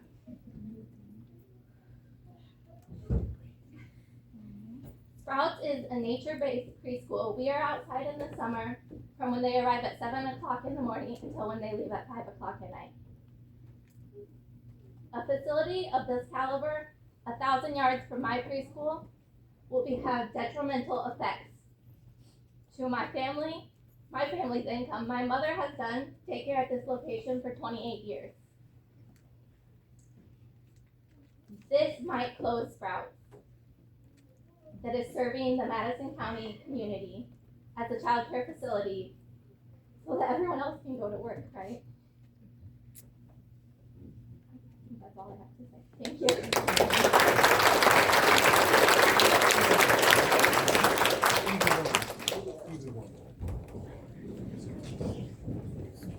I'm Ray Dawson from Winterset. Good evening, members of the commission. I'm a lifelong resident of Madison County, and I work for the Winterset School. I also sit on the Madison County Tax Review Board for 15 years, so I thank you guys for taking the time to do this. I have 2 points. One of them was already stated about Sheriff Barnes' retraction of his earlier statement, and I also have a statement from Winterset Police Chief Ryan Pittman. It says, regarding the proposed firearm range near Winterset, this email is to confirm that I have not been approached nor have I spoken to anyone associated with the proposed business. The second point is our new home is approximately 1/3 of a mile from the proposed shooting range. We've been in this house for 2 weeks. At no point were we made aware of plans for a commercial shooting range in such close proximity to our home, even though Mark Marion, owner of the property, is the guy who framed it for us. And we've been working with him for over a year. Not a word said that this could be coming. Had we known it, it would have significantly impacted our decision to build it. As property owners, we have made a major financial investment in our home. Properties in the area, derive their value from the quiet rural setting and surrounding agricultural characteristics. A U.S. real estate analytics article reports nearly 4% decrease in home values in areas near gun ranges. We've been told by a local agent that the number could be as much as 30%. This would affect some home values in the area from $67,000 to nearly $400,000. That's less tax revenue for the county. This is not just about our home. There are multiple residences, families, and landowners in this area who will be directly impacted. We are simply asking that existing residents and property owners be considered when evaluating whether this location is appropriate. We do not feel this is the right location for this type of development, and we respectfully ask you to deny this application. Thank you very much. Thank you.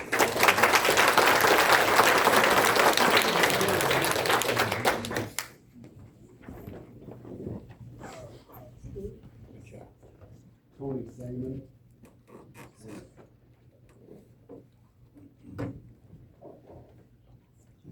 No, I found out I was talking about 2 hours ago, so it's gonna be good. My name's Tony Zaman. I own Thunder Ridge Outfitters here in Winterset. I've had that for 26 years. My occupation is to take people hunting. Now you would think as I sit up here, I would be pro, all about this thing. And I do want a shooting range. I just don't want it in my neighborhood. I don't want to hear it. I bring probably 40 to 50 people in throughout the United States to hunt every year. And the first thing they do when they get off the plane or pull in is they say, where can we shoot? And I say, not here. Because I respect the fact that I have neighbors and the bench. I have 1,000 acres right out my front door, but I have the bench off boys got cows all over it. And I don't want them running off through the fences and then call me, because if you've ever dealt with the bench off boys, it ain't a good thing. So, especially Ted, and I don't even think Ted's. But let me be clear, this is not about me being against or any of these people. I know a lot of these people. They got guns, and they're for firearms. They're just not for the bang, bang, bang all night long and all day long, okay? I've been to ranges. These guys have preached safety, and I think they want to do a good job about safety, but there's always that whack job that just starts banging. And I've been to ranges and I've seen it. So basically, a gun range may be appropriate in certain areas, but I don't think it's in this area. When I first found out about it, I was kind of like, oh, that would be cool. And I thought it might be over by like the Mallard Flats bottom, where it's all marsh, you know, and you're shooting, you know, clear off into the boonies. And then I found out, I was in Florida, I found out through the Winter Sit Rants and Raves that it's in my backyard. And so that's kind of when things got south for me. It's basically that, you know, again, being a profession in the hunting industry, I know that there's people that can't shoot. I know there's people that don't shoot well. But the main thing for me is the sound. People, I've heard that 80 decibels, 140 decibels. I live 1.3 miles from the highway. The only time I hear that highway is if it's a souped up Harley and a south wind. And that's it. I mean, I seriously can sit out. My driveway is a half mile off the quarry trail. I can sit on my deck, and I even did it this afternoon. Today was probably the calmest day that we've had for a long time, and I heard nothing but birds. Now, I don't know, somebody mentioned something about clapping hands. I can't hear when my wife or my neighbor lady claps for her dog, and she lives a quarter mile away. So that, you know, that's pretty much my stance. I think the biggest issue is the sound. All right, thank you.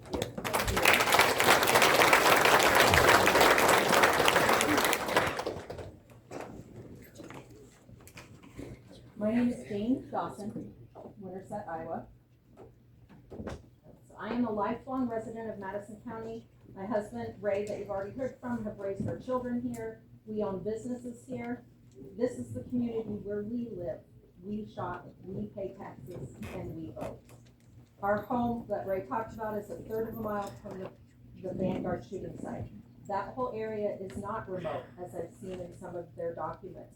It includes homes, farms, a preschool and a daycare, agritourism, tourism business, and the Middle River Recreation Corridor, meaning this impact would be experienced directly by our family, our neighbors, and our community. We value being good neighbors, and land use decisions like this should reflect compatibility between uses that can reasonably coexist. I want to focus specifically on the characteristics and impacts of gunfire noise. Gunfire is classified as impulse or impact noise. This is a sudden, high-intensity sound that rises extremely quickly and then dissipates. Unlike steady background noise, impulse noise is more disturbing and more hazardous because of the way it affects the human body and the nervous system. This type of noise can travel long distances and may carry over a mile. The startle factor and frequency of shots makes this uniquely intrusive. The research shows that repeated or prolonged exposure to gunfire will increase PTSD, anxiety, depression, sleep disruption, and other stress-related conditions. This is especially important in this location where homes, agriculture operations, a preschool, and agritourism businesses are located within this proximity.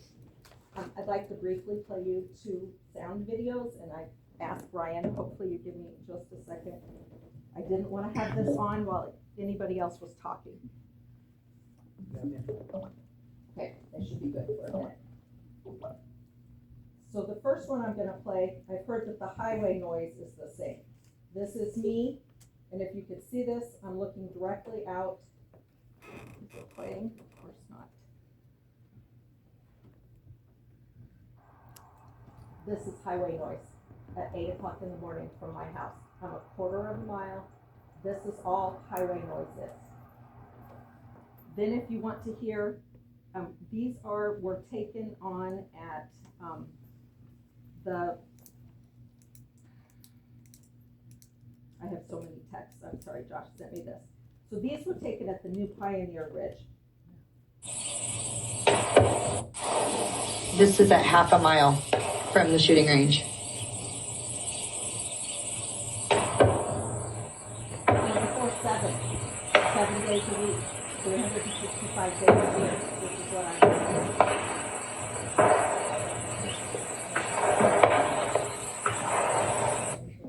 When you consider the proximity of the home, okay, thank you for your time. And then I'd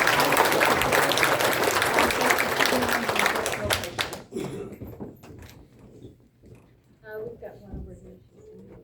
Well, it's fine. Hey, go for it. Justin DeBauer, 2625 State Highway 92. Close to pretty much everybody that's been speaking in the room and opposing this here this evening.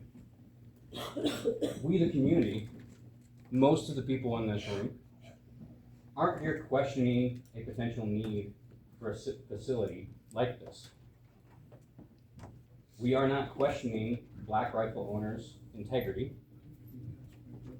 We are questioning and extremely against this location. Let's talk about decibels. It's already been mentioned, but you can do a quick search and find multiple sources that tell you a rifle or a shotgun with some type of suppressant has 2x the amount of sound that they are talking about, that they mentioned today. People live here. Children go to daycare here. Livestock businesses like Rusty Star's alpacas, that have been here for years or generations and are foundations of this community reside in this area. It is very easy for individuals wanting to build this facility to want to build it here. And also easy for the individuals that they are going to market to and lure in from other states to shoot at this facility to be excited about it. Why is that? Because it doesn't have any impact on them or their families' daily lives. It's pretty easy to build it when you profit off it, and you can walk away from it to your quiet home every evening. While the 90+% of the people that are in this room and all the individuals who sent the 400+ emails are going to have to listen to this all day, every day, 7 days a week. And we're about 1.5 miles away from this. Not even going to have the impact of some of you behind me and to my right. There are reasons that gun ranges are controversial, let alone one of the size and the scale. Take the lawsuit currently going on in Warren County as just one current example. They are loud and they disrupt local life. I think it is very clear this community doesn't want this here. Most of the individuals that are here in favor either are affiliated with Black Flag or not residents of Madison County. I think this is a pretty clear decision. Thank you.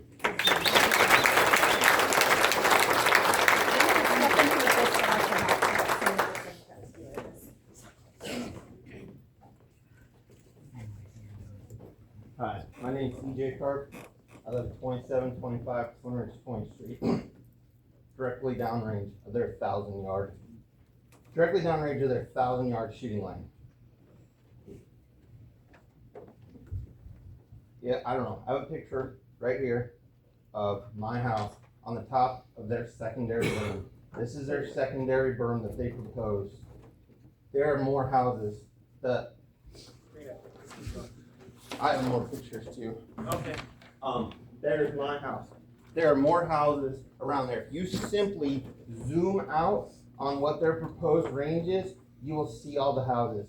I went and did the research for myself. I contacted Aaron and I asked to come to his property. I stood on his property on the other side of the fence and I looked at all the houses downrange that no reasonable human being should be shooting that direction. And this, their 1,000-yard berm, the Hollingsworth home is like right here. They didn't share that part. They shared about mitigating to the south and to the east. But this home is right here, right next to it.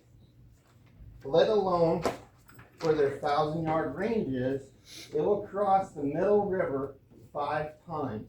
They also stated that they were not shooting towards any public roads. Quail Ridge is right downrange of their 1,000-yard range. That is a public road that I use to take my family, my daughters, my wife to Winterset every day. And that's a public road. That is a blatant lie. They're not shooting towards a public road. I don't know how you can approve this. That if the calibers that they would be shooting on 1,000 range, let's just cut straight to the point. A 50 BMG has 4,000 foot-pounds of energy at 1,000 yards. Iowa's a shotgun-only state. A shotgun has anywhere from 900 to 1,800 foot-pounds of energy at 100 yards. You're 10 times further down range. You are, and it's twice the most energy a shotgun produces.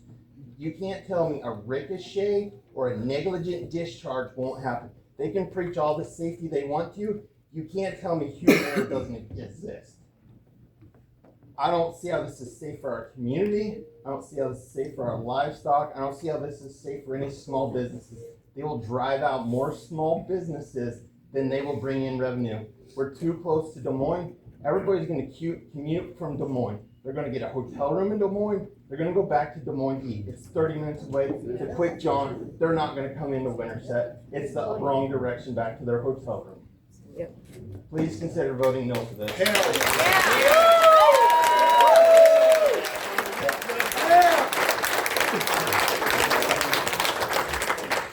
Hi, my name's Eric Smith. We're at 2945 220th Street, 2 miles southeast of the Alpaca Farm.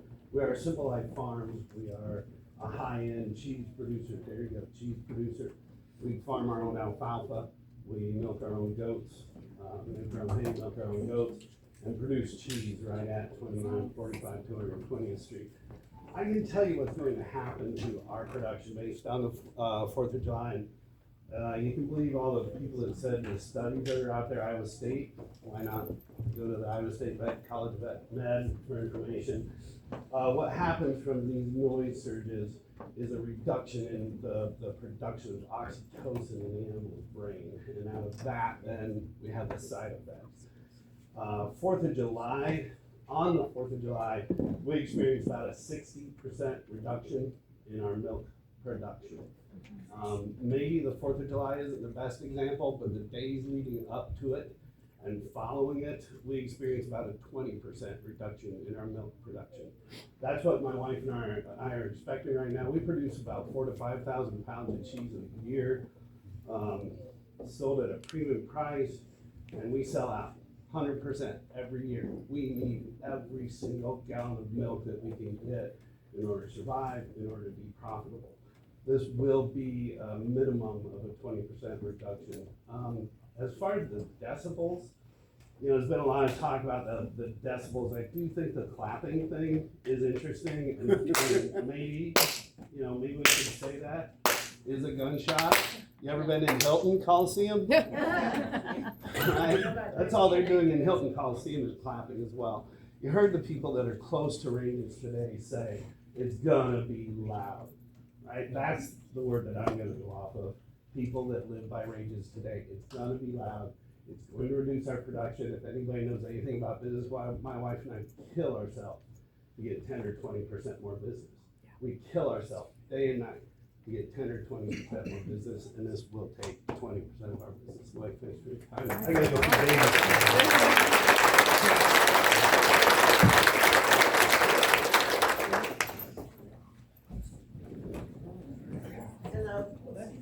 I'm Nancy Forrest. I'm at 2299 152nd Street. You may observe that I'm a human. We've heard a lot about humans tonight. I'm going to speak for the animals. I am. That's a pregnant pause there.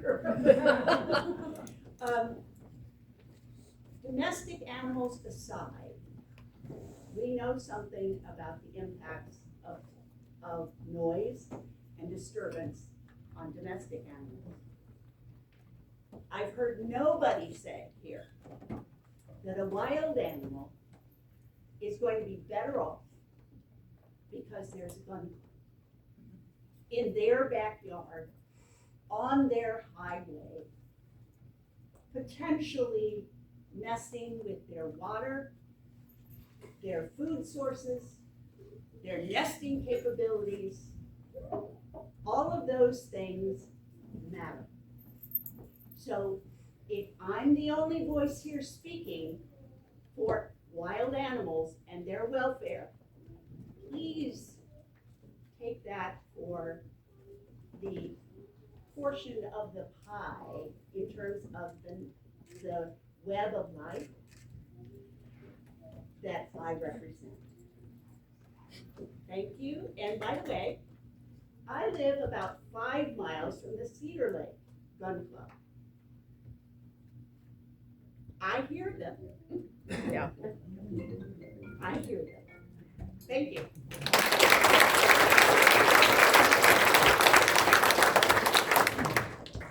Hello, my name is Michael Crum. Over till we have it done. Just let him finish. So my name is Michael Crum. I live at 2640 206th Street, which is less than a mile away from the site. And for me, this is not theoretical for me. I've lived this already. I moved out here from Las Vegas, Nevada. I live very close to the Clark County gun range. It's one of the finest in the nation. And they're only going up to 100 yards there. And I could hear it. And I actually sold that house at a loss and moved because I didn't want to hear that all night. And you know, one of the reasons I moved to Iowa and came out of the West Coast was to be around people that believe in faith, family, and community. And, you know, one of the things that I see is that if you do approve this, you know, you're going to be making decisions that put revenue over residents. Also, you know, money over your neighbors. And I would ask all the commission, would you want this next to your property or on your property line? Because I think that's the way that this needs to be looked at. You know, the quality of life.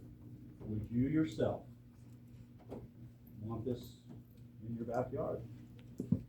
That's all I have to say.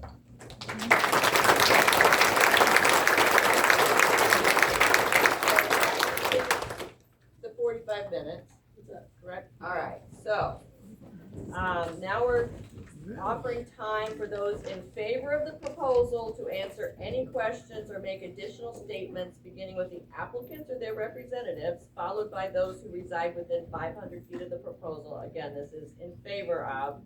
And then those who are Madison County residents but reside more than 500 feet, and lastly, those who are not. So please, if you have any rebuttal or additional comment, and 2 minutes 10-minute per block, individual. 2 minutes cap. Correct. 10 minutes total. So I think somebody said we're planning to shoot over the river, and that's just not true. None of the targets are to shoot over the river at all. And there will be mitigating factors at the firing lines to take every precaution necessary to prevent that. Like I said, we want to be compliant, and we don't want to put anybody at risk.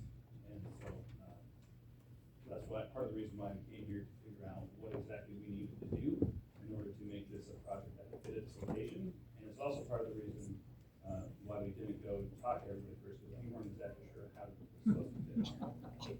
And so this is this kind of discovery what we need. So I think.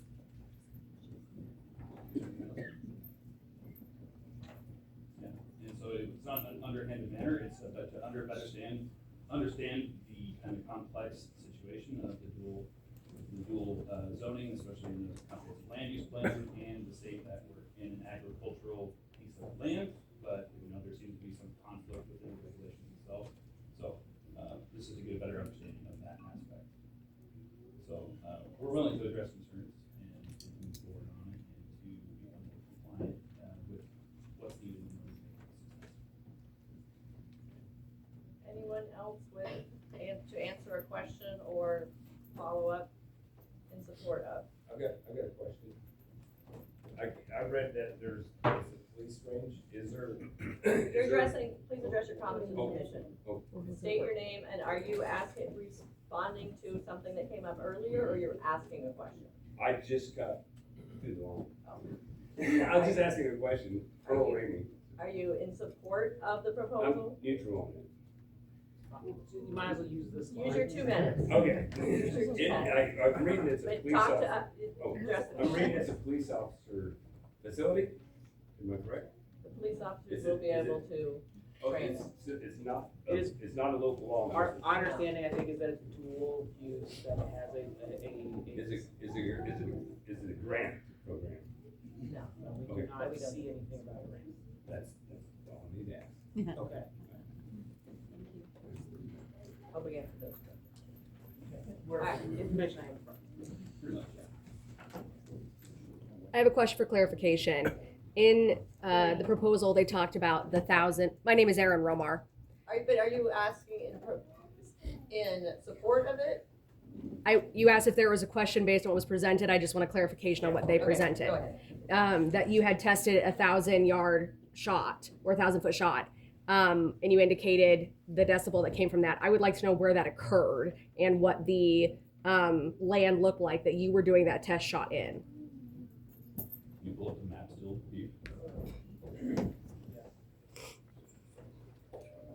What was your name? Erin Romar, R-O-M-A-R, In the city. West Des Moines.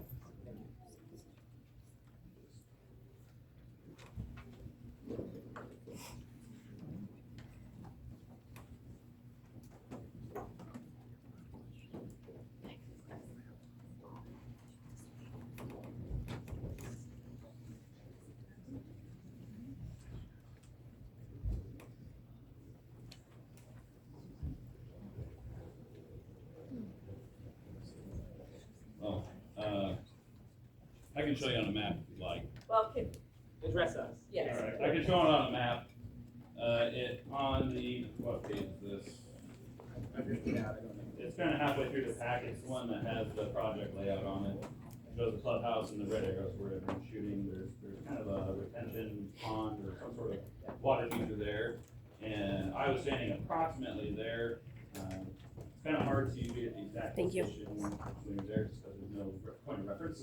But the other point of reference would have been, I think, like the southeasternmost corner of the alpaca property, this line, was where the decibel meter would have been located. So we were trying to be, approximately where the firing lines were going to be occurring for, the majority of it, and that's what we did. And also, we took readings down at the long-range portion on the western edge of the property with the noise meter at the southwestern edge of the alpaca property. So to ensure I understand, because I'm looking at it right now, not to you, to them. The 1,000 all the way to the edge is the exact corner of the alpaca farm, and that is where you're reading 80 decibel. No, That's the exact opposite. Okay, say it again, because that's what the map shows as 1,000 for us. Yeah, the That's what we're 1,000, the spot where it says 1,000 yards is the berm for the 1,000-yard spot, the shooting location. Okay. Is, nearer to the alpaca side. So the left side of that picture is north, which would be where the alpaca farm is. And you were measuring from which corner of the alpaca? Both the southwest and the southeast, which would have been the closest firing positions to the. Ballpark 500 feet on this map. Okay.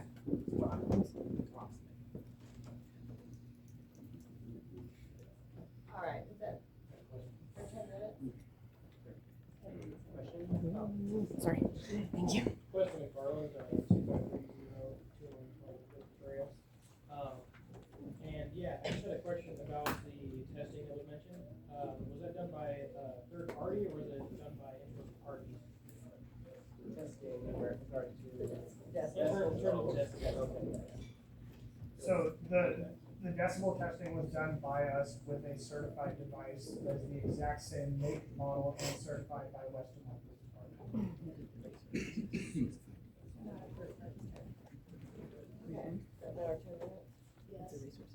Okay. All right, so now we are going to offer time for people in opposition to the proposal to answer any questions or make additional statements, beginning with those who reside within 500 feet, followed by Madison County residents, but more than 500 feet from the proposal, and lastly, who are not residents of Madison County. 2 minutes. In 2 minutes apiece, and we have the same 10 minutes. Can you start out? And I 2768 220th Street. That's a half a mile just straight south of them. And I don't know anything about guns. I've been around guns. I don't have a problem with guns. But when somebody's hunting, I can hear gunshot a mile away. And the last thing I want to do is hear it all day long. You know, the world's getting smaller, I understand. But this place is not the place for this. We need to take it somewhere else.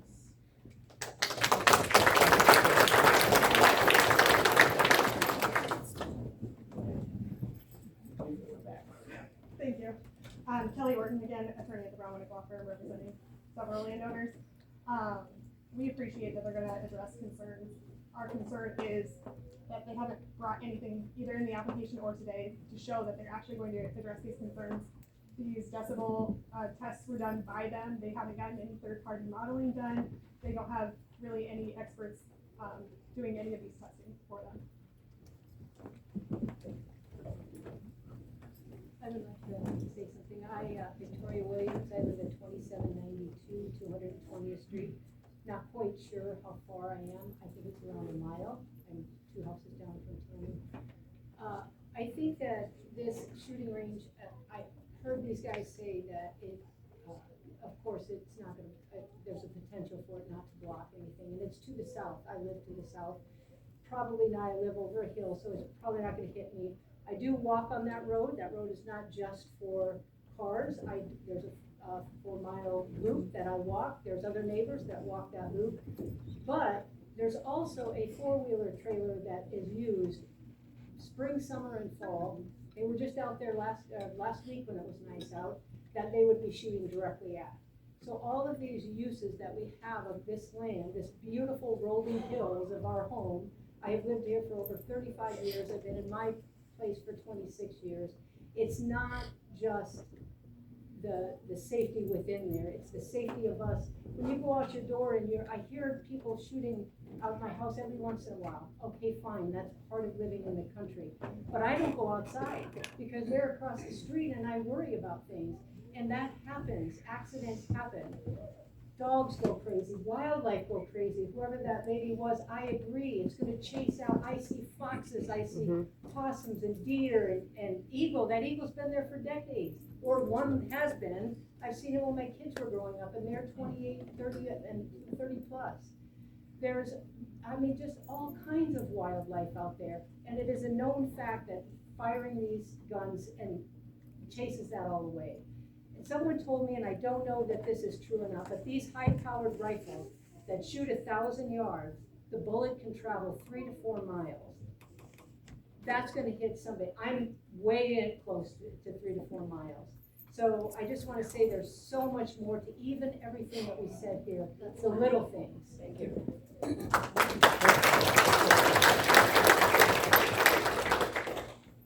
I think I'm asking this appropriately. Can we please get clarification from Black Flag Arsenal if 1,000-yard range is possible in the location selected? It's been mentioned maybe 4 times by those in support, and it does not seem to be a valid range for this. It is on the map. But there's there's no measurement on that map of this. Oh, there is from our perspective. Okay. Yeah, from the elevated shooting position, there is, I think it's 993 yards, so which is how we work approximately 1,000 yards.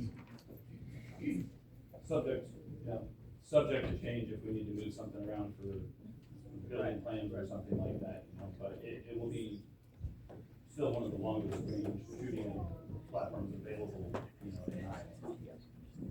I do have a question for them, or for the board. Why the secrecy? If they were gonna be transparent about it, be good neighbors, why was nothing said? Yes. I think that's why there's so many people here, is because there's the fear of the unknown. So, if you want help, there's 400 people that help you find Sir, your place. what's your name? Josh Furley. I live on 2814 201st Trail, Winterset, Iowa.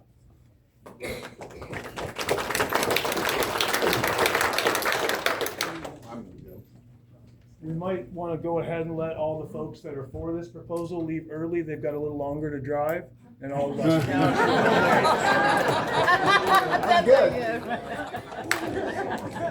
Want me again? Yeah, you can go. Tony Damon. I've heard a lot of decibel talk. I'm blown decibels. So they're gonna keep it at 80, right? Let's just say it passes. They get their little gun range. What happens? Who polices it? Who says, okay, a month and a half, 2 months down the road, we take our cans off, boys. Let's take our cans off and shoot without cans. Now we're at 140, 170 decibels. Who polices that? Do we call and say, hey, it's louder than it normally is? The sheriff goes out there and they got their cans back on. That's my biggest question. And then you just heard a ton of support guys saying, police, police, police. Where's the police? In the hallway. Are there a bunch here? Because I haven't seen anybody. Please don't be. I haven't seen, I mean, one police officer, I think, former police officer. That's just my questions. They can address them if they want.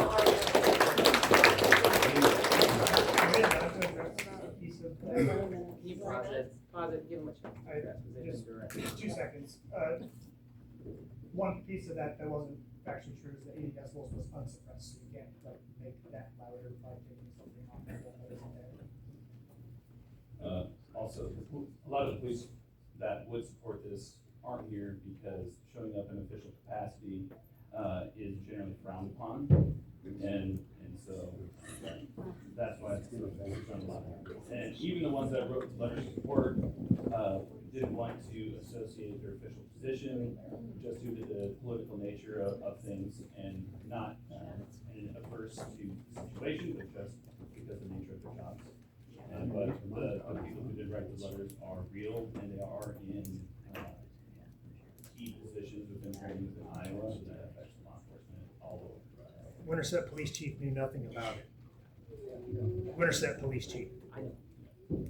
For clarification again on the police officers, there's been a lot of commentary, and I want to make it clear, I don't think anyone here is anti-Leo, right? I think everyone is in support of that and in support of Second Amendment rights. My question is, you keep talking about it being a Leo facility. Is this going to be that the departments are going to contract with this facility to do their training for the officers? Is this where they're going to do their yearly re-upping? I mean, different facilities already exist for different police stations, and so I'm just wondering, in talking about Leo, is that being contracted with them specifically? We don't have that answer. We don't have that answer. How much time do we have? Yeah, we started back up. They do most of that. I'll have time for 2 more. Hello, my name is Ron Harley. My wife and I live at 2662 Quail Ridge Trail, Winterset. It's just across the field from where this proposal is. We are revoltingly opposed. There are many red flags that you've already heard about tonight. I'd just like to say on a personal note how this would affect us both. We are dealing with 2 different types of cancer. By the grace of God and the miracle of medicine, we're still here. It has been scientifically proven that the 3 things we can control are diet, exercise, and stress. Stress levels would be over the roof where the bullets may be flying. My exercise of walking 1 to 2 miles a day, except on Sundays, is on the road that is within 1,000 yards of proposed range. It would have to be crazy to think I'd be safely walking around. That takes away 2 out of 3 of my tool chest. May as well give it up right now. We have a question of character that's been addressed with these gentlemen, and the idea that they tried to slip this through without people who live here knowing, and many that have been here for generations. The state and county provisions allow property owners to build a shooting range. We all know that. The intent of those provisions, however, is not meant for shooting all day, 7 days a week, and overnight with combat-like military training. That was not the intent of those participants. We live here, we pay taxes, we vote here. We the people are united, as you can see, fight this threat, and that's what it is, threat to the sanctity of our life, liberty, and pursuit of happiness. We will fight this tooth and nail. You were gonna say something?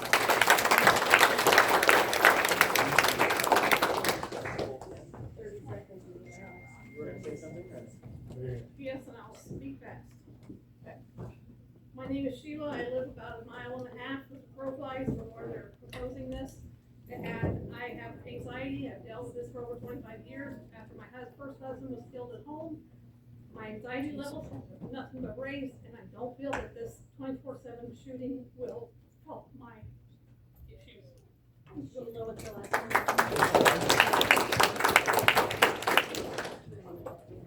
Okay, Tina, are we out of our 10 minutes? No. Yes, we're out? Okay. All right, thank you, everybody.